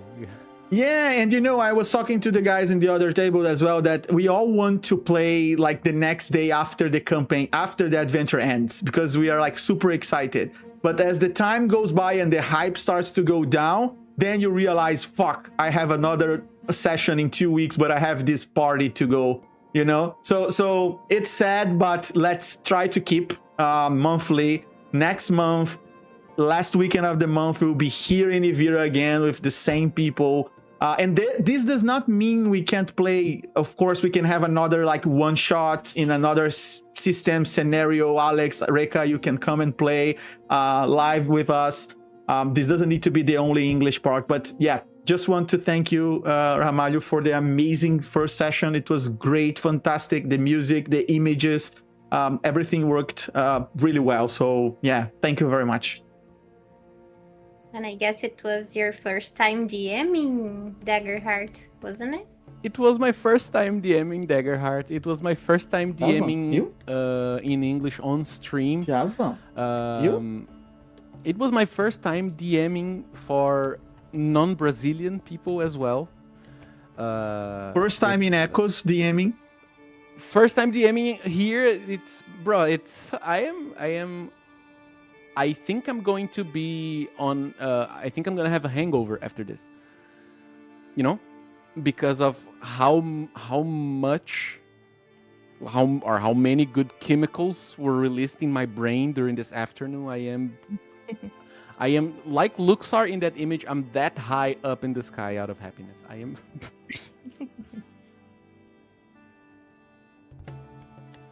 Yeah, Margot, you wanna say some words? Yeah, I made officially the kill count. If you want to show on the live stream, is okay. It's I think there should be a place on the overlay for the kill count. Okay, just saying. I'm doing this right now. It is the first time I'm playing with this dynamic of having someone related in game, like a twin brother, a twin sibling is something completely new, and it's fun and also something that brings more depth to the danger, because you have a connection in game that goes beyond just the friendship. We have a friendship, how do you say, a rivalry? Rivalidade. Rivalry. Rivalry. Yeah. And Vamos, neném. Calma. Eu chego I am rusty on playing in English. Many of the vocabulary for specifics 10 are minutinhos você espera. fading away. When you learn more languages, you get a little worse in vocabulary acquisition. So I speak Portuguese as my mother language. I speak English and I speak Spanish. And I do kind of well on them. So sometimes I like the vocabulary, and I guess it's going to be good to revive this whole scenario and fantastic vocabulary. And the immersion was really great. As Hick said, we felt in the world. We felt sorry for the village with everyone so happy, and then not monsters, but the poor animals too, they are not fine. So it was a great experience, wholesome and sad at the same time. Yeah, and I am eager to play the next one. It was great meeting the other guys. I already played with Hiki. Eventually we are going to play more in 2026, and it was great meeting Reika and Alex. Alex, you wanna go next? Sure, I can see that Romalio wants some more praise. So, excellent game. So this was my first experience with Daggerheart, apart from Romalio suggesting that I should, watch the Age of Umbra campaign to understand roughly how this system works. And A, the system is hilarious fun. B, this world is really engaging. Like, it is devastating that we lost a space whale. I am also not sure how we were distracted enough to lose him, but the world feels real just from the world creation session 0. It was so much fun. And yeah, it's been great because we only had like that brief session 0, so mostly it's been getting to know you guys actually playing the game. And yeah, it's, as you can see from my comments in the chat, I am sad we have to wait a month to play again, but that just means a month to plan out all sorts of ways to make your life more difficult, buddy. Yeah. To play more combos safados. Yeah. Yeah, which it turns out Google Translate and DeepL take as something like naughty truck driver. Man, that was that was one of the best conversations I had with the person. Speaking about safado, Requita. Yes.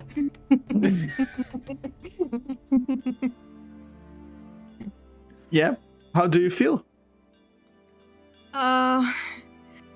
Yes, I was thinking when you was telling.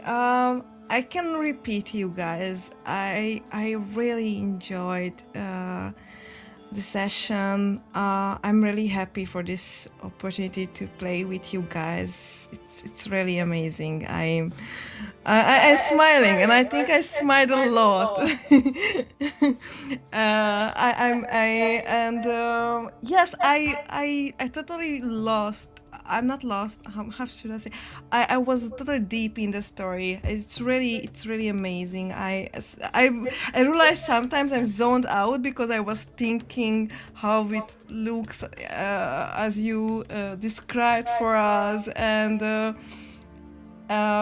yes, and the pictures was amazing. I really loved the pictures you always put to characters or creatures. That effort is amazing. Yeah, thank you, and I loved it. This is great, and yep, I think that's it. Thank you everyone that stayed with us today. I honestly was not expecting that many people. We reached 32 people here today at some point. And we got many new followers. We got the subs. So it was just a great session, a great day, and a great campaign. I will keep you guys posted on the next one that will probably happen next month. But before I close the stream, I want to say that tomorrow at 1 p.m. most likely there will be a playtest on Vastor channel. So it's in Portuguese, of course. It's a system that one of our partners here is creating. But if you speak Portuguese and if you want to come check, we'll be testing this new system he's creating, which is amazing. Other than that, thank you for the support, and you will be sure to know when Tales of Yviria is back next month. And with that said, Tavern is closed. Have a great one, guys. Bye bye.